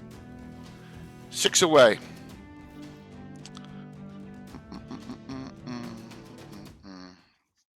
It's probably on my own. Oh, there it is. There we go. Awesome, man. Cool. Yes. Thanks a lot, man. It's great to see you. It's really cool you found the community. So awesome. And, we had a great time. And I know you had to run out there to another thing, but I really, really appreciate it. Look at that. And Canadian even subbed you up. So very cool. Yes, and Alex, Antiquitous Silver was Alex who was helping me. Yeah, so there you go. So very, very cool that you found your way here. I really appreciate it, man. Thank you so very much. As we're talking Rogues and Bards of Greyhawk tonight, so please, very, very nice to see you. Whew. That's great. So Jay, how close are Bard tied to old school and Druidism in your? That's a good question. You know what? Yeah. We should tackle that on Gavin, I think, because that. Yeah. Yeah. I think that's a really good question. Because I they're think supposed to study Druidism and be part of. So I tried to tie in at least those kind of prestige class bards as part of the old faith and they are kind of heralds and special. Yeah. So what we did, and this is, I don't know if this makes sense, but there's an article where they does anyone remember the article that it really delves into the Celtic and deities more from deities and demigods? Mm-hmm. It really goes into depth on some that are missing and how they're all mixed up, and they got ones from the Magnabolodian in there and all over the place. It's a hodgepodge in that deities and demigods. But there's a deity in there, Kerber, Carbre, that's not mentioned at all in the deities and demigods that we have added in. Never heard of. In that article, and I will bring that. Hey, Rich, what's up? Rich, don't do it. Patrick, don't do it to Rich. Rich can resub on his Prime. Do your Prime, Rich. Do your Prime before Patrick resubs you. Because I don't want Patrick. Yeah, he already did it to Gary. Half of your subs. So yes, just because I don't want Patrick to have to pick that up for you. So I will make sure I get out that article on Sunday night and talk about Kerber, and that tends to be where we have the bards in the druidic aspect, and then we have an illusion style bard, and we have the song bard. So yes, Patrick is cranking things out tonight, and the whole part. We already had a level 5 hype train. Thank you, it's great, and we got an extra giveaway with a really nice thing, and it's been a wonderful last stream before Christmas here on Legends and Lore. So that's a good point, though. I think we really should discuss that in the druidic discussion on delving into druids. It's a great. Mike is cold. Poor Mike is cold tonight. So yeah. Thanks, man. Bards are awesome, and but Dale's got a good point that bards, and I don't know what happens to bards. What happens to bards in 5th edition? Well, they become it's its own class. Well, the problem, the thing with bards is that Mike. they got magically boosted. They can cast 9th level spells, meaning they are almost full casters. But I heard that they can get to 9th level spells before magic users can. Is that true? That I forgot which, but they can definitely, they're up there brain with blasters, wizards as prime spellcasters. They should be storytellers and singers, and they should not be super ultra powerful. Exactly. I think that they should be limited and have more other powers, but they really are magically powerful cool, in 5th edition. So yeah. I like a storyteller, entertainer type bard. Right. Now, whether that's just me or, Yeah, exactly. I like that part. The storyteller. Yeah. yeah, I Yeah. agree. But then, taken on the face of it, those people would not be the adventurers. They're the ones telling the stories of the adventurers. Yeah, Well- but they can also be part of getting out there to know things a little bit. Yeah. Yeah. They're like the Indiana Jones of the fantasy world, meaning they're out there finding stuff and getting to know things and be there a little bit. Or they can make it up Yeah. and no one will Yeah. know the difference. Old score. Yeah, but they, Old scorer too. Yeah, legend Yeah. lore is great. I mean, I love the old school bard abilities, the charming and Legend lore. and the instruments. I love all that stuff. Right. why I Bards like are the ones you should go to Phoebe. identify magic items. Yes. Yeah, That would make them important. absolutely. But it's so funny how much of a change that class has gone over in all the editions. It's one of the never most used drastic. the first edition Bard. I got 0 1E Bards in my repertoire. None. They Okay. were just too complicated back then for us to understand. Why is that class relegated to the back of the book and it's complicated to get into? We never explored it. Okay. Here we go. More thieves. Here's the Shadow Claw. This is from the Marklands. Oh, okay. All right. So eyes as agents with inferiority, of course, spies, ne'er-do-wells, and renegades from the Bandit Kingdom. So here's one. Petronek of Heldarn, 8th level thief. Very small Spy. human. Right. And he has Petronek has a reputation on Heldarn as a fair and helpful fellow. Indeed, he's fair, and he's paid by Ayus. So there you go. And he's, a little bit of a shadow, doing the stuff, spying and things like that. Here are, I thought there was other agents written in here, but maybe not. I thought there were some, but there's not. I thought there was a couple others in here. Keek's not in here. He also has a crystal ball, which helps. So, yeah. So Eyes got his evils around. Interesting. Eyes agents are wonderful, aren't they? So that's another one. Markland's book. I don't know if there's a lot of characters in this book in Marklands which are thieves. I can't think of any, but I could be wrong here. Let me just scroll through. Here's Raphael Guildentong, 11th level bard. Yep. Okay, neutral good. He's a phylactery of long years. He's half elven. Oh my gosh! So he's going to live a long time. A reverer of both Laborless Anorith and Hanali Selenol. So, oh no, I saw something here. My eyes almost popped out. Raffendel also knows Philidor the Blue Wizard. See, we don't get. I shouldn't look too deep. Exactly, you should not look too deep. He pops in there. So yeah. So he is a Vespi wanderer. It appears. He knows the Vespi and gnarly forests well. Wow, that's a huge area of travel. Yeah. Oh, he's also a Knight of Luna. My gosh, this guy's done everything. Yep. He knows Melf well, so there you go. May as well be a harper. Yeah. He works hard to build links between Celine and the High Folk. There you go. Oh my gosh. I've never used them. The key is Raffendel's romantic, but he loves sentimentality. He did test eyes with a passion, so yeah. And that's the Marklands, right? This is Marklands. Marklands Yep. page 41. So Yep. I've never used them, so I can't give credit for finding that one. That was a random find on me. But wow, that guy knows everyone. I guess a bard. See, that's how I picture bard in Greyhawk. A connector, Bards a are great storyteller. spies and stuff. Yeah, it's a too. perfect description. Perfect description for a bard. Yep. Yeah. Has anyone used But a him? bard really don't get to know everyone by staying in one adventuring group. No, they go around and kind of pop in and out and stuff. That's a good point. But if you're a half elf, you got plenty of time. True. Yep.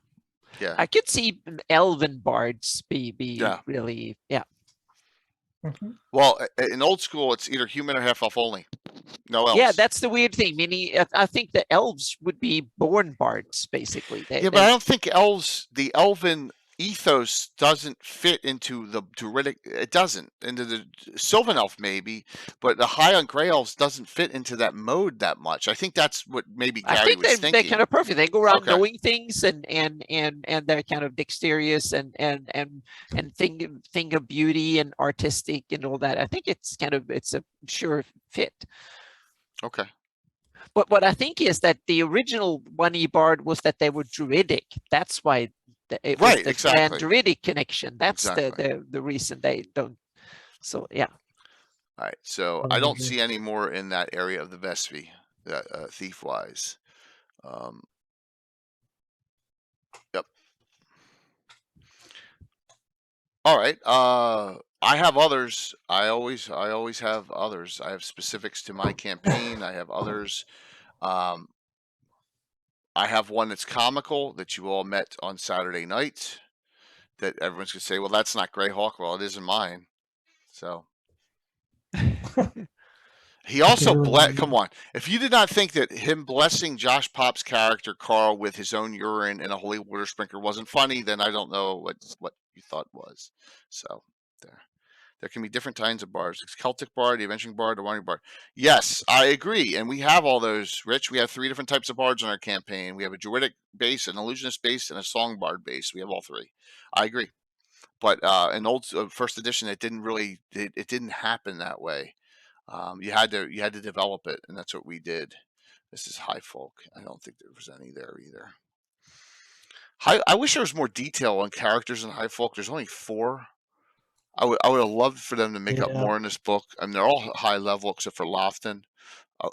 Yeah, like I said, I'm going through all my favorite compilations of all time tonight because they're just wonderful. The blessing, yes, the P blessing. Yeah. So there's some. You've been had. Well, there's a lot of thieves in the Scarlet Brotherhood. Yes, there is. So why don't you discuss a couple, Mike? Well, I wouldn't say by name. I'm just saying there's a lot of thieves in the Scarlet Brotherhood. Yeah, there is.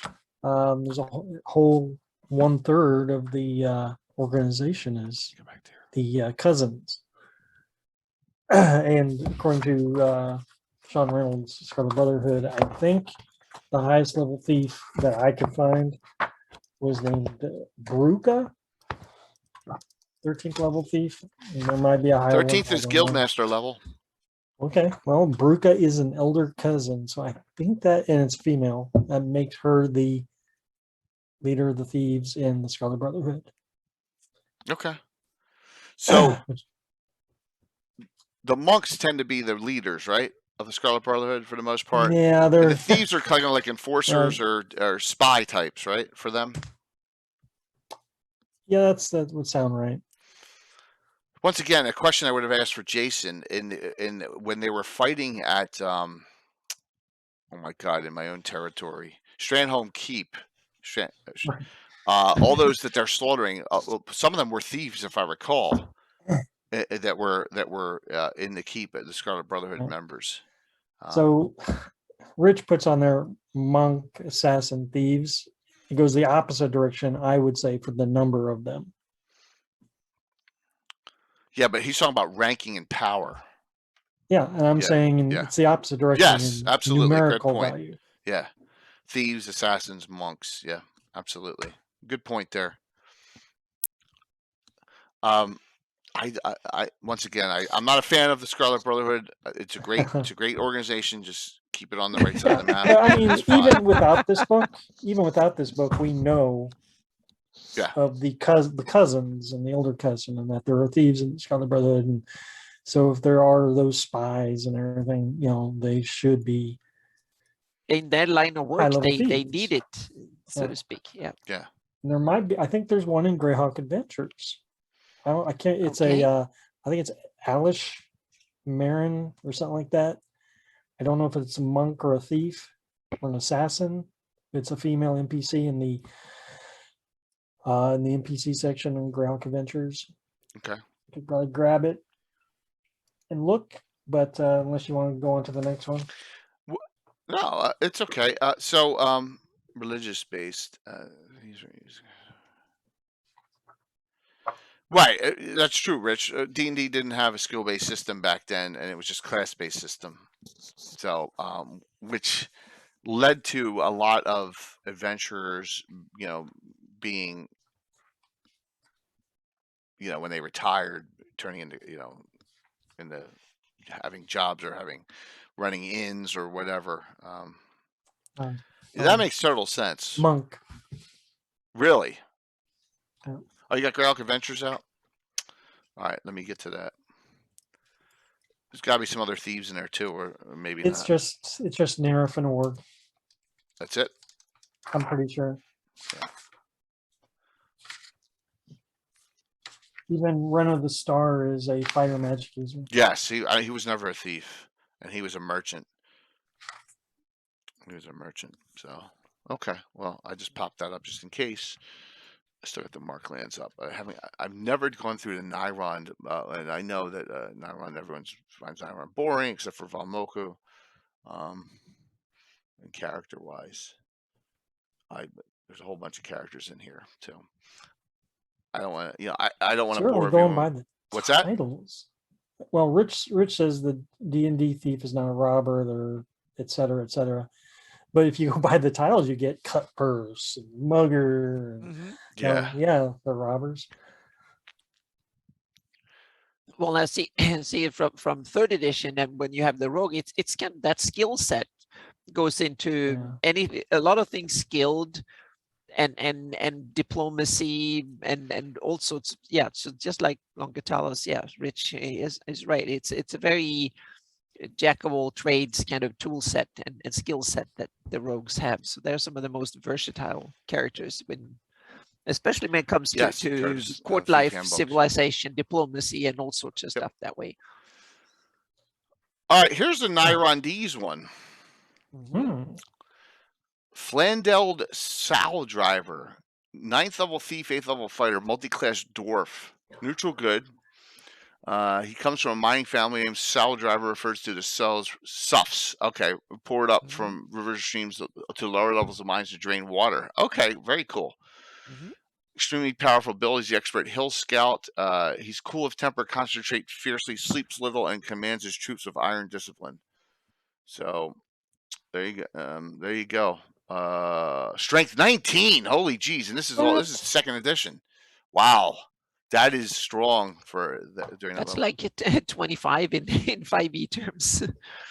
Yeah, it's pretty high. That was the only one I found in Nyrond. Faultus Priest. Never seen that. Yeah, I didn't see any others. Speaking of dwarves. Yep. So there is. What do you know of the Dwarven clan settlement of Dumadan? Yeah, that's not the one with the mystics in it, is it? Well, there might be mystics. I don't know much about. I know that Dumadan in the Aberrals has bards. Their symbol they even have the lyre. Yeah, they have the one of the them heraldry even shows it. So is that Caracast in here or Dumadan? Caracast and Dumadan are close by. Right, but one of them is in the Free City Graph box set, and then the other two are in From the Ashes. Oh. So and I can't remember which is which. Where. I don't know. I think Caracast is in here. Okay. Yeah, I think. But I like that there's a dwarven plane bardic kind of thing there. That's a Karen Hills. In my campaign was always a nice contrast. Greyhawk. Here we go. Because you go up to the city and then there's Bard School.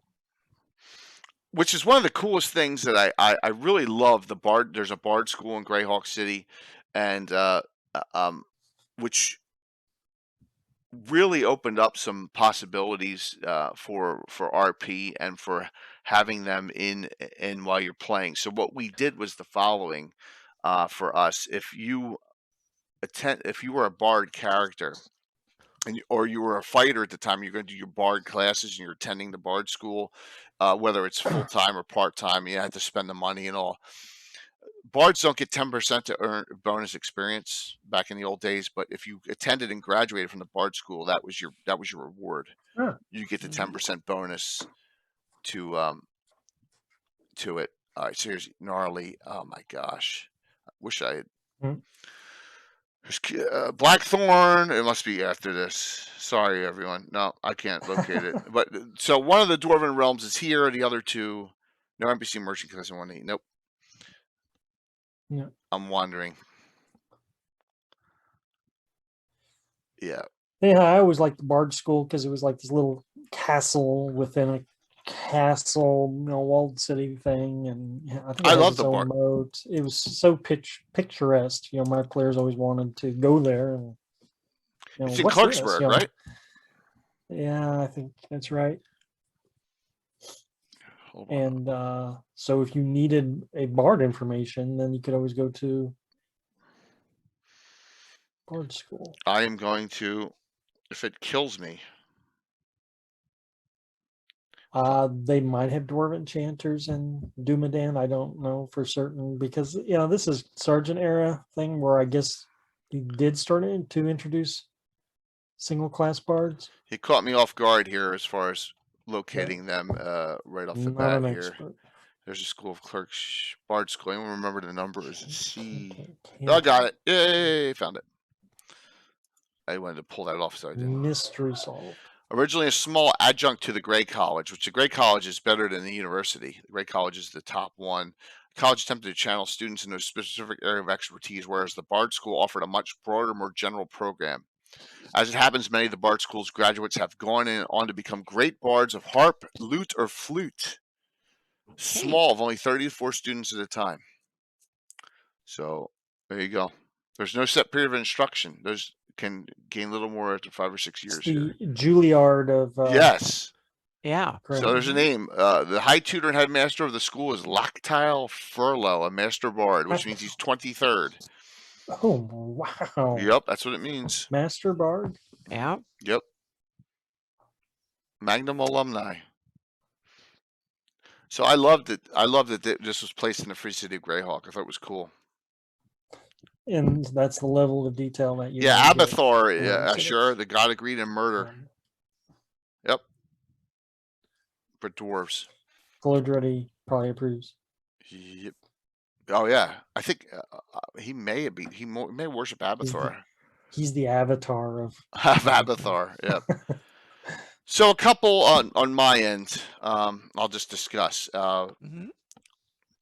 My campaign. I've told the story of Lord Drarius the Deposed, a dual class cavalier thief. Was a minor noble in the Wild Coast, and he lost his lands and his title because he had a gambling addiction and also did a lot of carousing, and so he was penniless.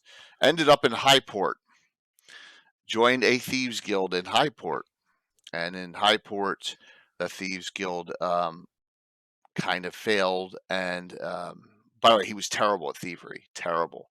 So when he would not successfully pick pockets, he would break the arm of the person he was trying to pick. So he'd get in trouble all the time. It's true chaotic neutral character. The guild failed because the player character whose guild it was just left, fled Highport, and left all his thieves there. So Lord Drarius never forgot that, and vowed revenge on this halfling thief. And if you are one-track minded in what you want to do, well, then you can get things done. So currently, guess who the guild master of the Altamira Thieves Guild is? There you go, Lord Drarius the Deposed, who will not allow any halflings, gnomes, or dwarves in the guild because of his prejudice against this one halfling, because he doesn't trust them. So that's why there's only humans, half-orcs, half-elves, elves are allowed in the guild in Altamira. And that's kind of a long-term plot line for this revenge that he's plotting, because that's where this halfling thief is in Altamira. So that's a little bit of the story of Lord Drarius the Deposed. He's now a 13th level thief. So got his act together after his guildmaster abandoned him. So that's a good way of developing a thief. Gang, you Yeah. keep what you. I thought you were gonna say keep what you kill, like in Riddick. So Rick. yeah. Oh man, Rick. How different is a guild versus a gang? Hugely different. A guild is organized crime. A gang is not, right? For the most part, gangs can be all different classes. A guild is really got its act together a lot more than a gang. Tino, I think that's the difference. My opinion. So. Well, in Greyhawk City, the guilds are part of kind of organized crime in a way. So, but it depends on The guilds dress nicer. Mm-hmm.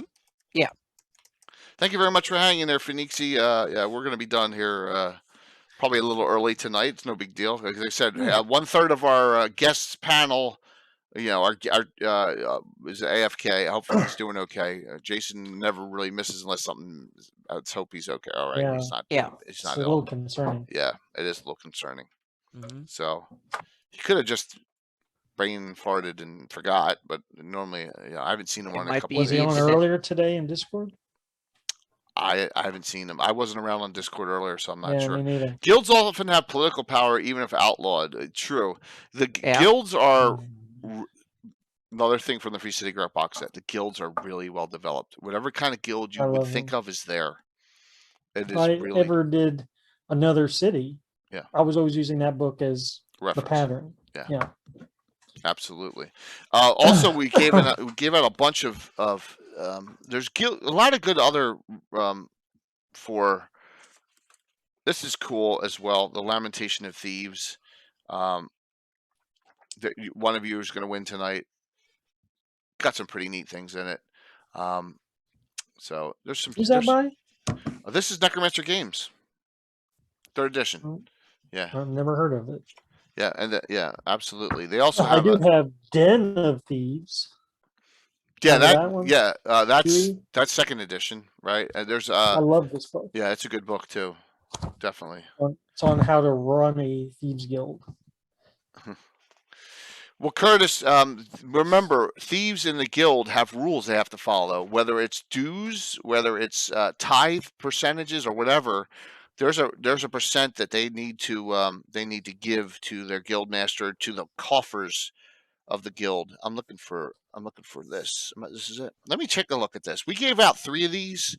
They're getting. By the way, Frog God's ahead of Troll Lord. Troll Lord hasn't gotten me codes yet for all the Troll Lord winnings from Friday, but Frog God has gotten all the information, and Frog God is starting to send out all the winnings from Friday as well. But I haven't gotten with Chuck. I'm supposed to get with Chuck Friday morning to finalize and start getting all those codes out to everyone who won stuff. So please be patient there.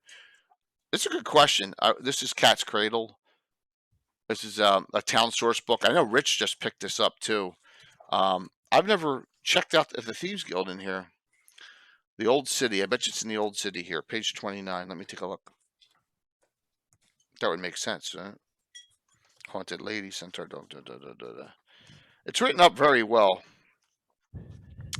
But you got to really delve into these things. There's a lot of great... yeah, it just goes over an overview. It doesn't give you any details of...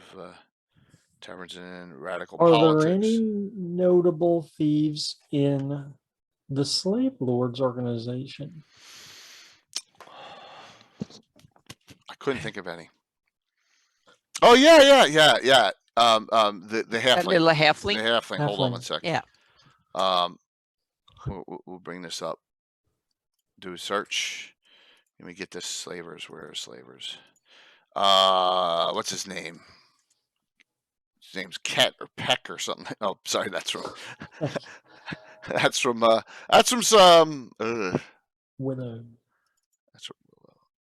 That's wrong. RP Adventures Guild. Curtis.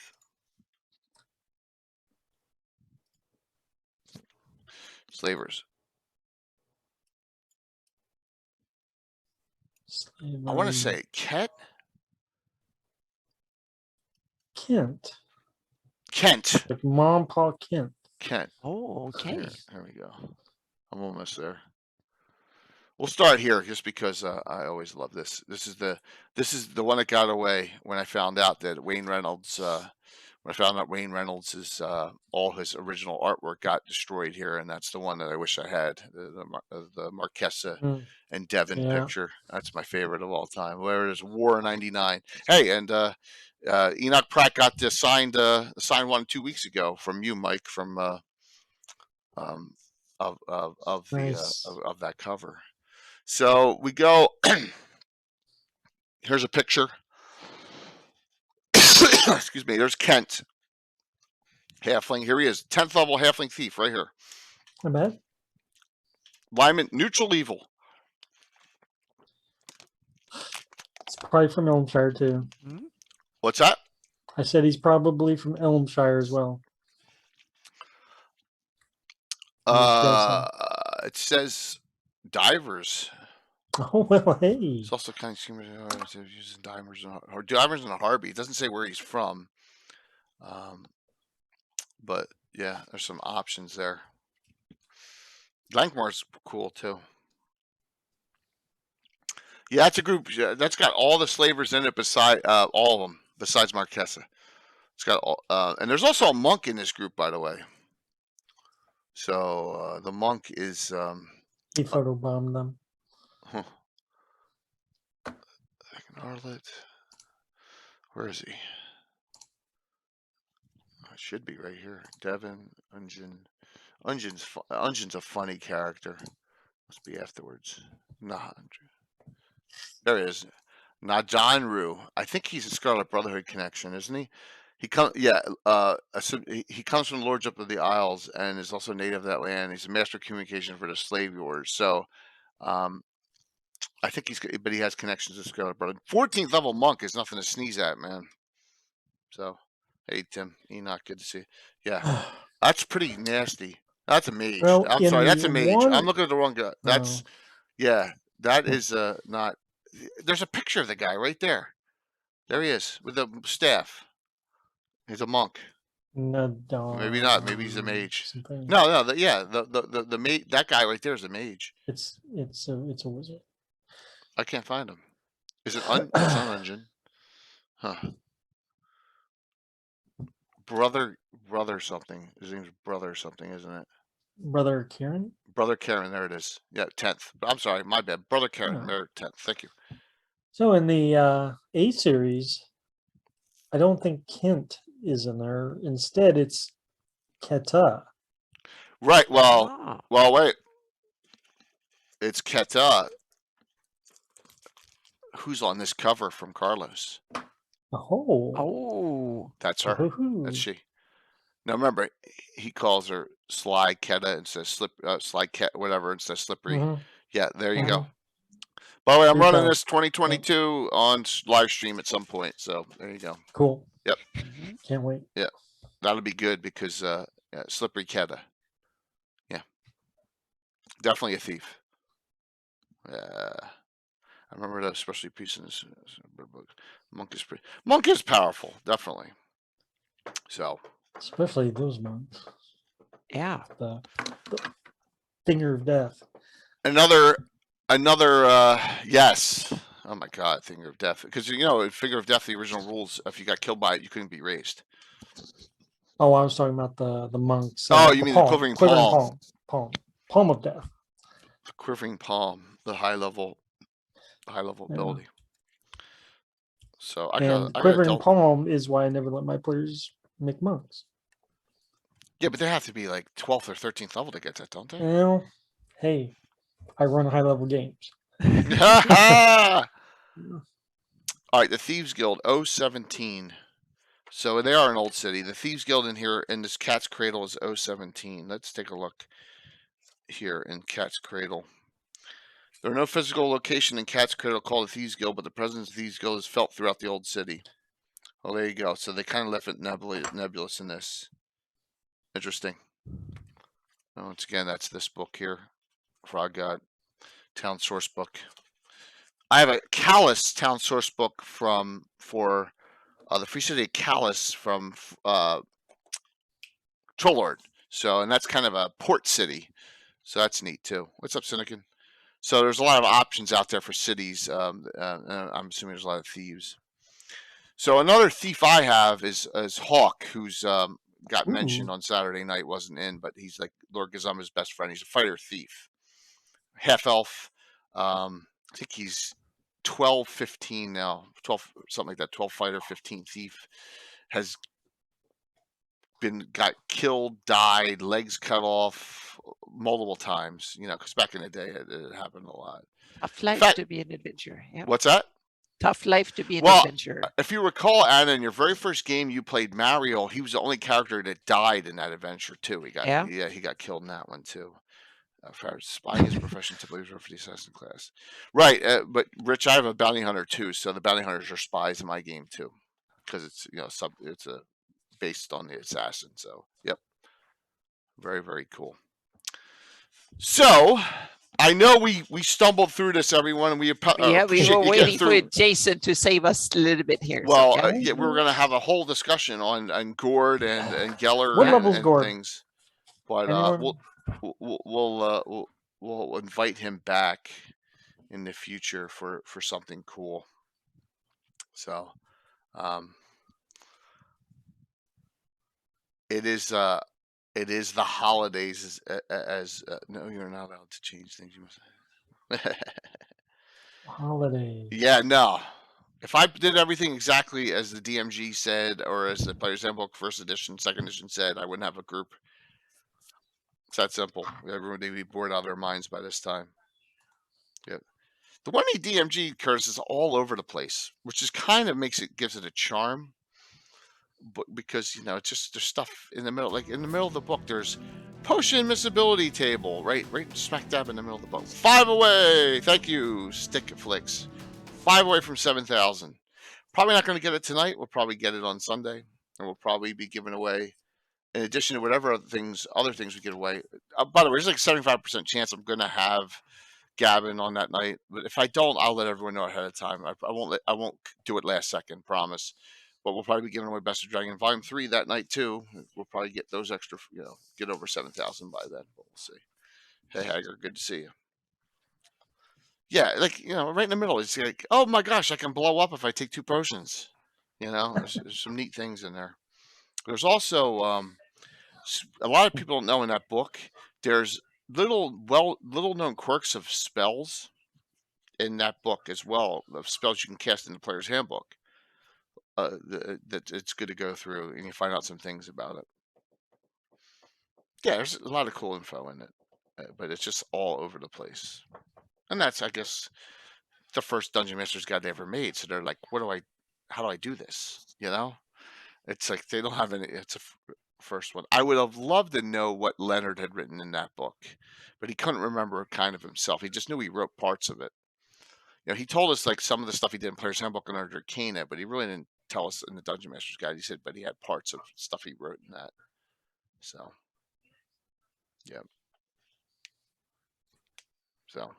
So Anna, Mike, anything in closing on our rogues and bards, our best attempt at a Jason list? Rogues and bards. It feels like I should have studied way more. But I can mention a bit that I have a bard in my current campaign, not as a character but as an NPC, and he's called Bastin the Bard, and he's a 16th level bard.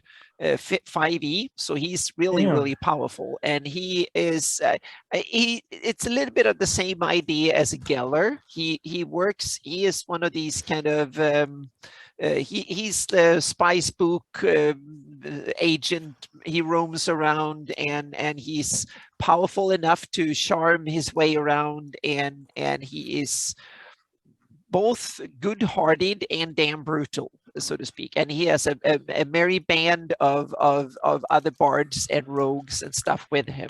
And he is secretly working for the Shieldlands and others, so to speak. So he's a little bit, he is a hired gun among the good guys, so to speak. So he has morals who he's working for, but he doesn't have that much moral in how he does his job.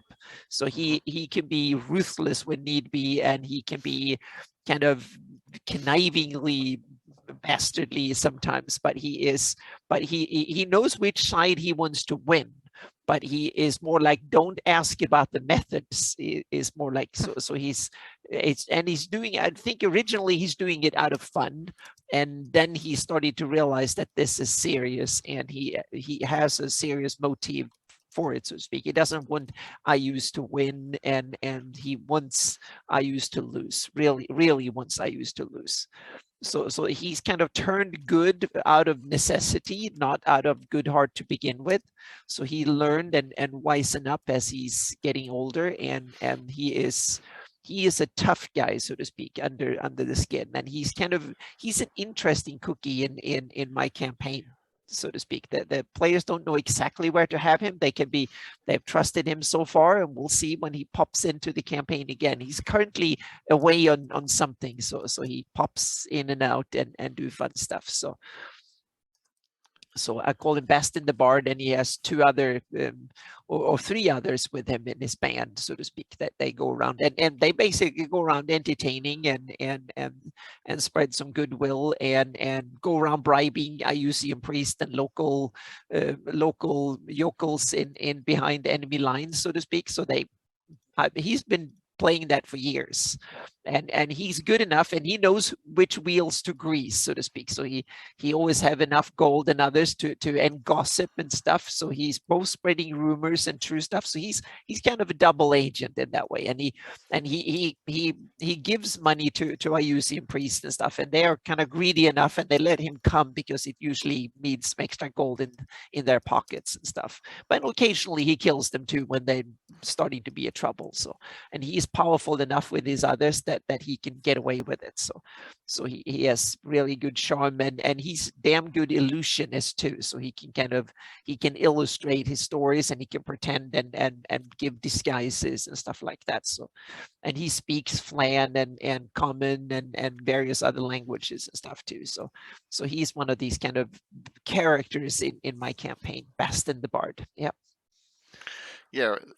There's a discussion now about like thieves or bards with large organizations. There's no Harper organization in Greyhawk. There's a lot of smaller, localized organizations. Yeah. There's we don't have that many global or setting spanning organizations. Not that many. No, they're kind of most organizations are based or anchored to one of the factions. So I guess the Great Kingdom probably had a bunch of them, but now the Great Kingdom is gone if you play the later timeline, so to speak. So but there might be some remnant. It will be interesting. You can kind of have that the Knight Protectors was one of the organizations, but you could invent an organization that worked for Nalex, the Overkings, that is still active, even if the Nalex doesn't sit on the throne, that want them to come back and stuff. You can kind of invent some royal protection or call it something cool and have it led by some bards, assassins, rogues, or whatever, or the court wizard Karulk might be leading an organization of nefarious whatsoever that wants to install the Nalexes on the throne, and then might be overtaken and underpaid by the North Kingdom and stuff like that. So you can kind of tweak things like that into your campaign if you want to. So I'm just typing this in. Yeah, Uncle Fuss. Yeah, that's exactly my view of Horn Society too. Yeah, it's spreading. I have the Horn Society and they are the guardians of the old faith. That's was part of that they were the dark side of the old faith. It was the old faith's nuclear weapons, so to speak. So if you messed with the old faith, the hierarchs will come and mess with you. And then when IUs got held up in Sagig Castle and stuff, the Horn Society actually seized lands in order to protect IU's holdings. But then IUs went rogue and abandoned the Flan cause and started attacking Flan as well as anybody else. And that's when the Horn Society went underground again. And because then it was not their mission to protect IUs, it's their mission to get rid of him, because he went from being their protector that they wanted to protect and help to be their enemy number one. and that changed the dynamic, so to speak, because the Great Kingdom had been their enemy #1 prior, but then and Ayus was kind of in my campaign a flan construction, so to speak, and then he went rogue and went and killed off the 10 and kind of screwed up and forgot his original intent and went rogue. And therefore now the Horn Society, they have changed the dynamics. The Horn Society was there to expand and prepare for Ayu's overtaking. That's why they went in and took Shield Lands and stuff. Now all of a sudden Shield Lands and Horn Society are on the same side against Ayu's. So things have changed dramatically, and their new alliances between the Flan are now all of a sudden aligned with Veluna, Foriundi, Shield Lands, and the Elves, and that means that all of a sudden Horn Society has come. They have got very strange bedfellows, but that's what happens in politics at times. Yep. That's wow. Yep. So it's kind of you can kind of play out things like this, but it should be logical over time, and there should be a reason for it, so to speak. And sometimes it might not be an open reason, because this is not something my players know yet. So spoiler, don't listen to me right now if you're playing my campaign. Yep. So Ed, Ed Greenwood kind of stressed this when the longest running campaign. You get in Forgotten Realms, you get Ed's campaign that he has done all these years in published form. Greyhawk didn't ever have that, Gary. It was his setting. He ran some camp stuff, but it never got to the size and scope that Ed's is, right? Yeah. Those ideas, and Ed's kept on churning. Where Gary's played, and Mordenkainen and all them, there were characters in there, but there weren't any. The Circle of Eight was there, but there was no Harpers. There was nothing. Seven Sisters. There's nothing like that, right? Yeah. But that's great, because now leaves room for you. Yep, right. You can even, and it leaves room for you to do it. Yeah, I mean, you can have the old faith. You can have like a strict Druidic hierarchy that is kind of well organized and spanning the whole setting if you want to. You can have the silent ones and several other organizations spreading and taking in Scarlet Brotherhood and others. You can elevate them, or you can invent something. So yeah. Yeah, it's a casualty. We do that occasionally. Absolutely, we do. Terrain and mini shows. We do that. I mean, I haven't gone down there and shown my basement, but that's something I'll talk about in shout outs. What's coming for 2022? Yeah. So, but Captain Ron says Greyhawk Wiki notes 8 distinct bardic colleges in the Flannis. Nice. Okay. Yeah. But the question is, where does that come from? I have it because I think it comes from the Old Faith. You have Druidic regions, and I have it that each Druidic region actually train bards, so to speak, or the true bards, so to speak. And so each region have bards. It's their heralds. And I forgot if I set it to 8 or 9 or something like that. So it's somewhere in the range of 8. So the different parts of the Flannies are under each of a great druid, and then there's a grand druid in Celadon that is the head of the whole shebang. And I think that's from the Gord books or some other source from Gary, some article in Dragon Magazine or something. So I have that. So each of the great druids, they have a bardic. They trained bards to have as their heralds and entertainers and storytellers and to keep lore and stuff like that. That's their to be the spokesperson, the lore holder, and stuff. So that's where I have the bardic colleges. It's that not a formal house or anything like that, but it's more like a tradition within each Druidic region to Old Faith region to train bards. In a few bards to have some, and then you have like a master herald, and he has some underlings under him that are bards in different stages of training, that to keep lore records, to be a spokesperson, entertainer, and to be the one that proceeds over meetings and stuff like that. So it's a formal title and a job, so to speak, within each Druidic region to be a bard or skald or herald or whatever they might call him, and might be different names in different parts of the Flannies. Thank you, Brad, for that. for that resub. So there's that's one way of handling Yeah. bardic colleges if you want to. So yeah. Well, bards can. I mean, in old school, bards are very rare because of the way they go up. But Yeah. bards working together, we've had that happen in my game before. We've had a couple. We've had two at most working together because they're such rare characters. But Yeah. but Call to Sama said something that like, will DM allow a group of characters to form such a group? It means personal stronghold. It doesn't necessarily mean a personal stronghold. It could be a base. It could be a freaking hole in the ground, a Yeah, cave. and You know, that they might just be traveling, and Yeah. it's wherever they are, so to speak. Yeah. Yeah. I love the organization. See, because in a campaign setting, and once again, I'm not talking a WotC quote unquote campaign. That's an adventure pass. Sorry, that's an entire campaign setting. Things you need organizations, you need interaction, you need that to grow. So, like, if a group of do-gooders want to form an order, or a group of adventurers want to form a merchant cooperative, whatever, I think it's a great thing to allow.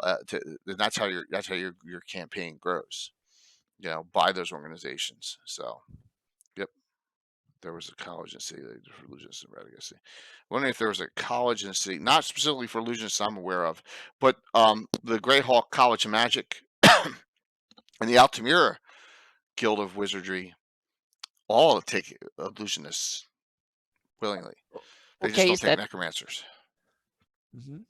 Yeah, illusionists are taken in just like regular spellcaster, like regular magic users. Yep. So Lear's a really cool read over on Campfire. Very cool. Runs on it. So especially if there you go, Campfire Discord. If you need to do that, I bet you this link is not working. Virtual Greyhawk Discord, but if you want a link, please let me know, and I will send that. And Greyhawk Creatives, our stream team, which is adding members every day. So look at that, and look at that. We made it through the 2 hours. So do some shout outs here, and then 2 giveaways, and then we will raid into someone and say Merry Christmas and Happy Holidays, everyone. The Scream team. So Mike, what's up? Well, me just gaming lately. Rich's game. We're Thanks, Lee. kind of getting into a new adventure, so that's been kind of interesting. Probably some chatter about Juggernauts online, but that's all spoilers. And then on my other game group, we're doing Dragon Heist, a thief type game, I would say, in Waterdeep, of course. So I usually like to apply my Greyhawk urban gaming knowledge to playing in other settings. But any 2022 plans? Yes, 2022. I'm just curious. GaryCon. Well, yes. I don't GaryCon will be awesome. Not looking past GaryCon. So. Okay, so I just got a question, and I'm going to sound like an idiot. What the hell does Vicious Mockery do? It's 5e, and I have no idea. I've never played a 5e thief. Is it like a taunt? It's a taunt that does psychic damage to someone, so you can actually kill someone by hurting their feelings. Okay. Is it an ability that thieves get, or is it who gets it? It's a bard cantrip. It's a cantrip. See, there you go. It's a cantrip that can kill someone. You can kill someone with a cantrip. I should probably migrate from 5e, or I need to house rule it a bit, I guess. Yeah. Yep. Damage with psychic. I liked it in principle, but yeah. So I would remember in old school that it's non-lethal. Yeah, there are psionics that can do a lot of damage and turn you insane in 1e, 2e. I have taunt as an ability you can take as a feat in your proficiency system to make people attack you, and there's all sorts of mental damage spells. There's brain kill, Mordenkainen's involuntary wizardry. There's a lot of spells that do that as well. So there's stuff that exists in the old school that does something similar to that, in particular psionics. It's a distraction as well. Yeah. So it's a cantrip. How can you get killed from a cantrip? Well, I guess if you have very few hit points left. But, oh, okay. Yeah. Oh yeah, you could definitely go around town slaying the serfs by making Yeah. fun of them. Yep. But that's something you could do in other older editions too, because they had so few hit points Yeah, I that you mean, could. Yeah. so the answer to that is yes, but there's spells that do that in sort of a way. I mean, there's a lot of spells that affect the mind or, um, that really It's severely also, mess people up. a spell that's key to your charisma.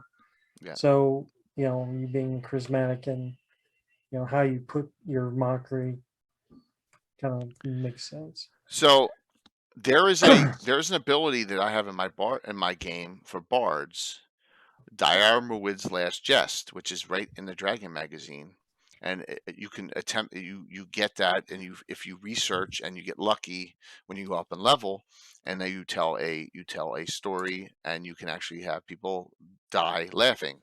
It's a very rare ability. Nice. Yeah, but that's actually a published source, so pretty neat. So I would say, why not? You could turn that into something low level, first level. There's no reason you can't turn that into a spell, illusionist spell, or whatever you want to make it. There's no reason you can't back convert 5e stuff to old school, 5e to 3e, 1e. You can do it all. Absolutely. Yeah. Did we lose sound? Did you guys all lose sound? No. Okay. Oh, Maybe- well, you mean in stream? Yeah. I okay, don't know. Lee lost Yeah. sound. I'm sorry, No. Lee. Uh-oh. Yeah. Yep. Yeah, that's vicious mockery. See, that's also like a taunt ability too. But there's other abilities that can. There's others. Guarantee you, illusionists have a lot of those spells too. Yeah. So okay. Yeah. So note that the answer is you can back convert. Absolutely, you can make that as what character class it would be. Bard, illusionist. So song bards in my game have a ton of bard spells that are enhancing and do all sorts of things. A lot of them are stolen from Forgotten Realms, stolen from a lot of those books, stolen from that Song of Fire and Ice. Not that. No, there's a 3rd edition Bard book. I forget which one it is. One of those cover books. I forget which one. The beige color books. Song and spell or whatever. Yeah, something like that. yeah. We've taken stuff from there too. So Yep. yeah, exactly, Naz. Everything's convertible if you're brave enough. You're 100% right. Yep. Yeah. That's the best Bard spell. I got way better Bard spells in my game. So if I have time, I'll go over some Bard spells on Sunday night. If we have time permitting with the Druid discussion, we can go over some Bard spells too. Derailed. We got some really good stuff in the Bard, definitely. Yeah, absolutely. Encyclopedia Magica is wonderful. And I've been doing that too. I mean, I've never got through. I'm all the way through book 2 because there's a lot of spells that are publications like in Dragon magazines I may have missed. So, Song of Silence. Thank you. So, Anna, what's going on? Well, it's a lot of stuff, and I have to contradict myself because on Sunday I said there will be no more heraldry. I'm wrong. I can't. Heraldry is such an interesting rabbit hole to get into. So I can't. I have to dip my foot in and. That didn't sound right, Anna. It's kind of it's terrible. So yeah. So don't listen to me. First I'm contradicting myself, and then I can't speak clearly here. So in any language. So, but anyway, JME we had a heraldry session a couple of days ago and did some fun, and that got me into heraldry a little bit again. And thanks to Gary, Julian, and me, we did some research back into some interesting stuff from 3rd edition. And yeah, there you have one of the really cool. Yeah, that's cool. So we did some research back into the. Gary found a source from 3rd edition that actually listed some Greyhawk heraldry that was canon or like published source, and I jumped on the so there is a shield of the Knight Protectors coming, and there are already 2 shields of Knight Protectors. So this got us into a little bit of a conundrum, but we are going to present it as the original shield of the Knight Protectors, the early days of Knight Protectors. Awesome. And then you have the later days, and it is kind of cool because it it presents a green dragon wyvern or something, some draconic creature on top of it, and that resembles a certain shield of Robular, and we have a backstory how that actually happened, and it's kind of fun. And this is from a published source. I colored it and styled it a little bit, but the original design is from Wayne Reynolds. He painted the Knight Protector Prestige class from a 3rd edition book, Sword and Fist, I think it was. And so we took the design from there, and I kind of made it into a heraldry design. So it's kind of that's one of the really cool ones. And I'm working on a couple of others that we will tweak with Gary's help, tweak into looking a bit better and getting a better design, so to speak. But I think that the other, at least I like Brian Bloomcloth's version of the Knight Protectors. I will use that as a later design of their shield. When the Great Kingdom had become established and they wanted to have a shield that tied into the Great Kingdom, that's when they used the blue shield with let me see if I can throw it air these stars, so to speak, all over the place. So that is coming to my patrons in a day or two, with a bunch of other heraldry too. There's some more Hepmonaland heraldry because I need to have all the Hepmonaland. Yeah, that's the one that Brian Bloomcloth's designed, and I like that design. I really do. Too. Yeah, so in my campaign, I'm going to take the first one being the oldest version of the Knight Protectors with the draconic creature on it, and then they will, after later, a couple of 100 years afterwards, when they got Great Kingdom got established and Great Kingdom got the blue shield, that's when they shifted, because in my campaign. But we'll provide old versions, and you pick and choose the one you want for your campaign. So that's the story. Yeah. Oh yes, and Rich, yep, there is a heraldry for Narispan coming as well, and so there's probably about another 20 or so shields coming very soon. So yeah, and Jay has become very dangerous at Photoshop. Yep, I have 6 shields so far. Yep. That I've converted from the cartoonish style, which is fine. But I like for gameplay. These realistic ones, I'm going to try and get all mine done. I don't know how long it's going to take, but I love the real look. It's kind of cool to have for handouts and various kind of close up and stuff. So yep.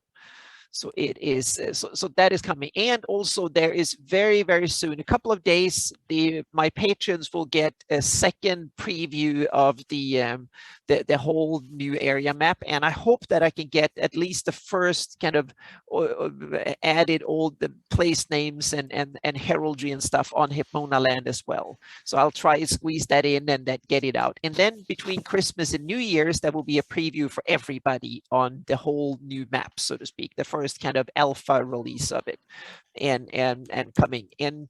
Then I will also put together a blog post about what my plans for next year are, and one thing that I've talked about a little bit that I think will be a major thing next year is that will be a heraldry compendium for next year. That's one of the reasons I'm doing all these shields and stuff. So to make a heraldry compendium with a heraldry poster and stuff like that. So that is one of the stuff that will be next year, and simply because there will be a lot of hours will go into making a GIS version of the current map, and that is a lot of work that will have very little to show for it originally. So I need something as filler project in the meantime that can, and that's why I started doing the shields now. So that's why heraldry compendium will come next year, and there will be some extra, and I will make an extra part of that compendium. There will be a version with a lot of my own heraldry for my own campaign editing, and then there will be like a regular version with the without a lot of my Meyerhawk heraldry, so to speak. If you want more a published version, a clean version, so to speak, and then there will be one version where I add all the other stuff that I can come up with for my own campaign, and you can pick and choose. So that is, yeah. Oh yeah, you Uncle Fuss, you need to have a big wall. We'll see how big the thing is, but it might be a couple of 24 by 36 inch posters or something like that you can print. for the heraldry. And then there's a bunch of other stuff, and the GIS project will be big next year, and there's a couple of other surprises in there in next year's stuff as well.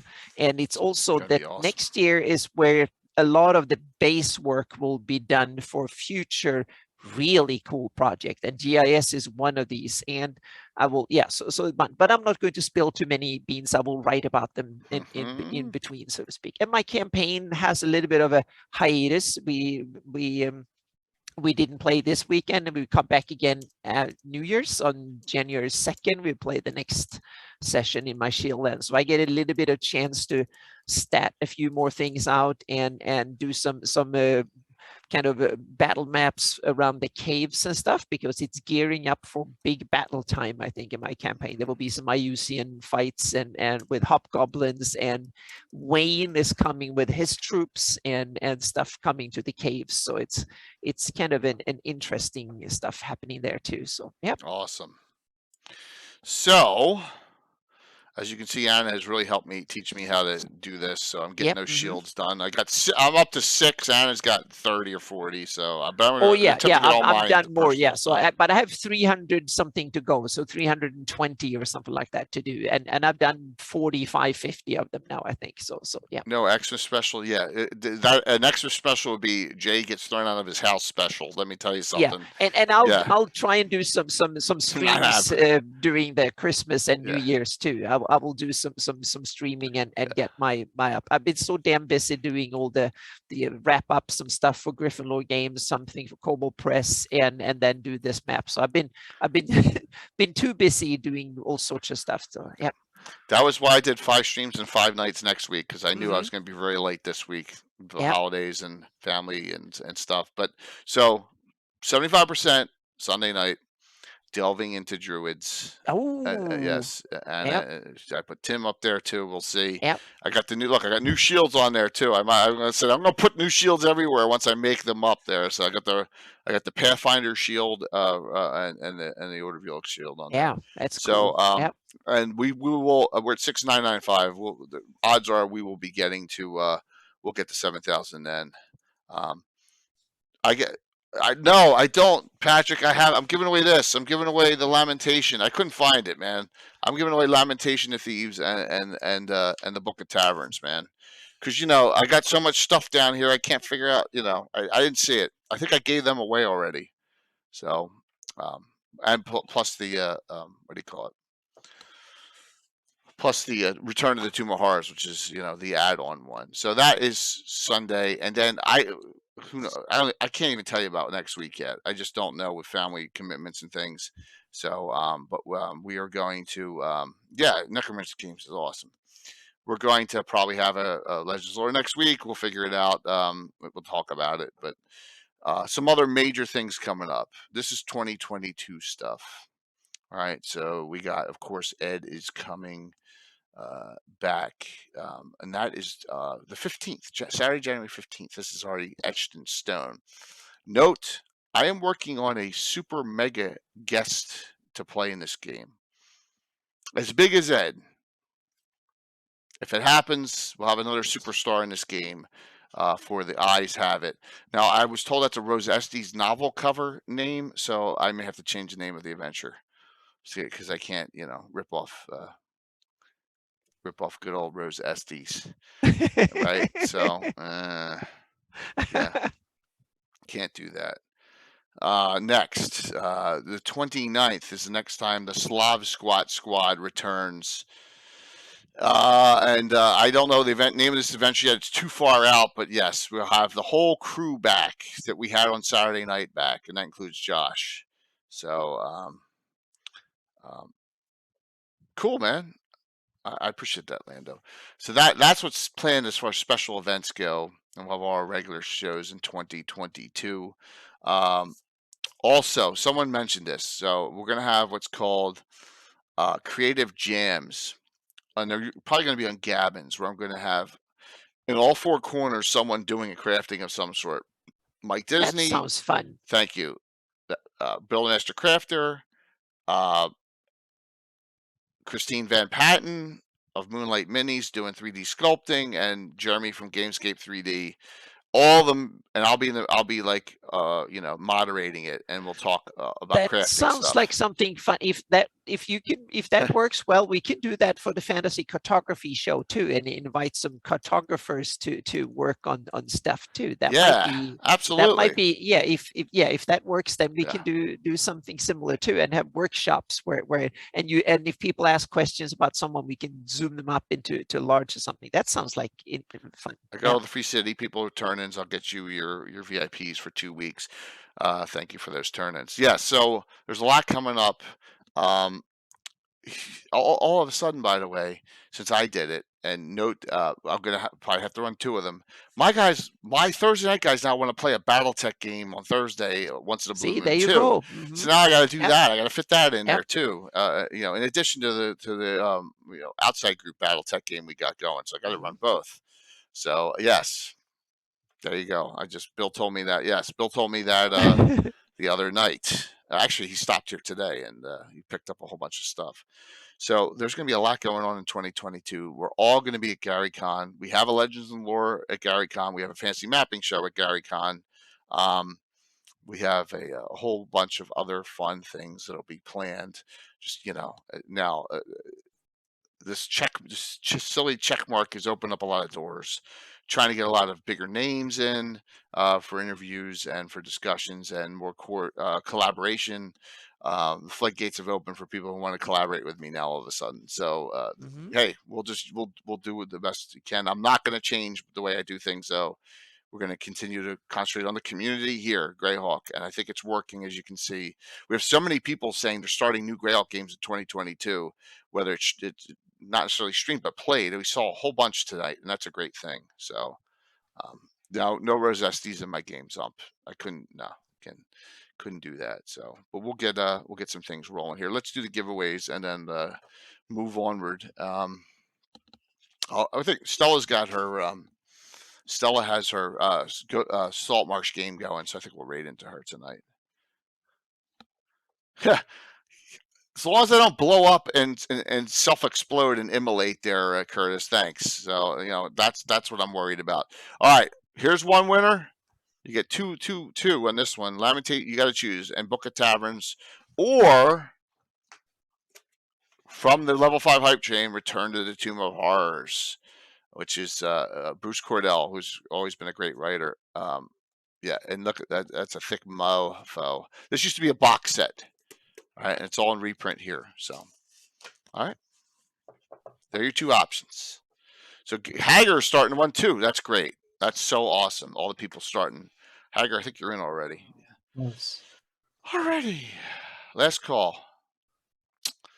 5, 4, 3, 2, 1, and boom.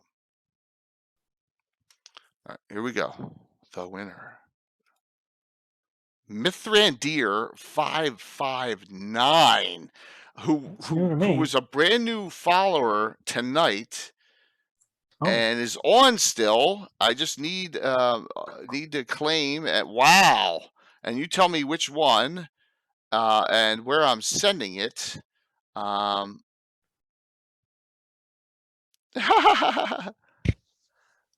Nah. It's just saying time to call it an evening. That's all, man. I'm sorry if that came out wrong. My bad. I'm waiting for Mithrandir's on, and let me do the second winner. Oh, I almost hit complete. Almost hit complete there. Sure. So which one? Sure. You tell me, and I'll get in touch with Mithrandir on the other one. You tell me which one. I'm assuming you want Return to the Tomb of Horrors because you already have probably both these.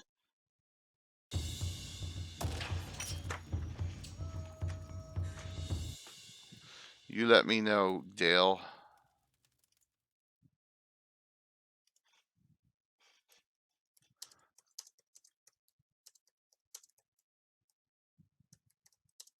I'm typing in something.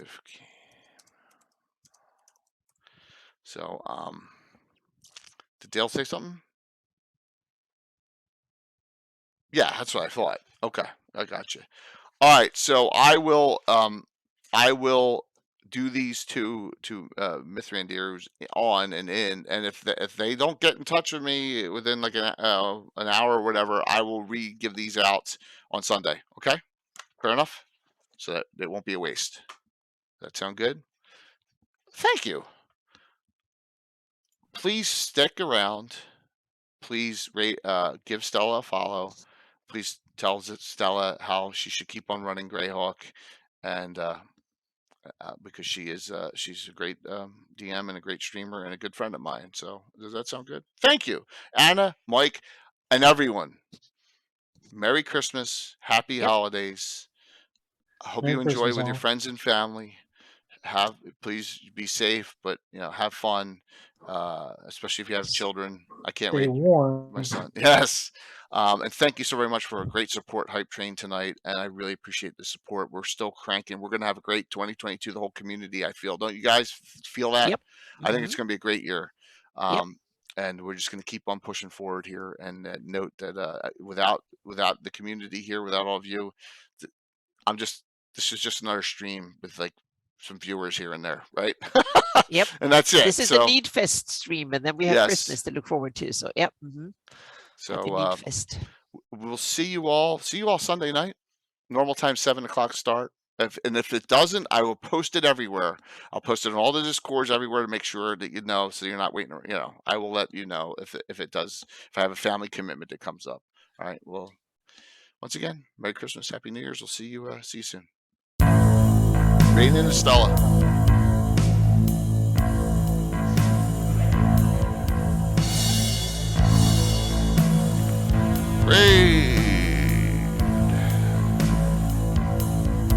So she's got 24 on now. If we up this to 75 in, we will triple her total, and we'll put her at 100. 70, 71. All right, that's close. Go get her to 95. That's good. 5, 4, 3, 2, 1. Merry Christmas. Happy holidays.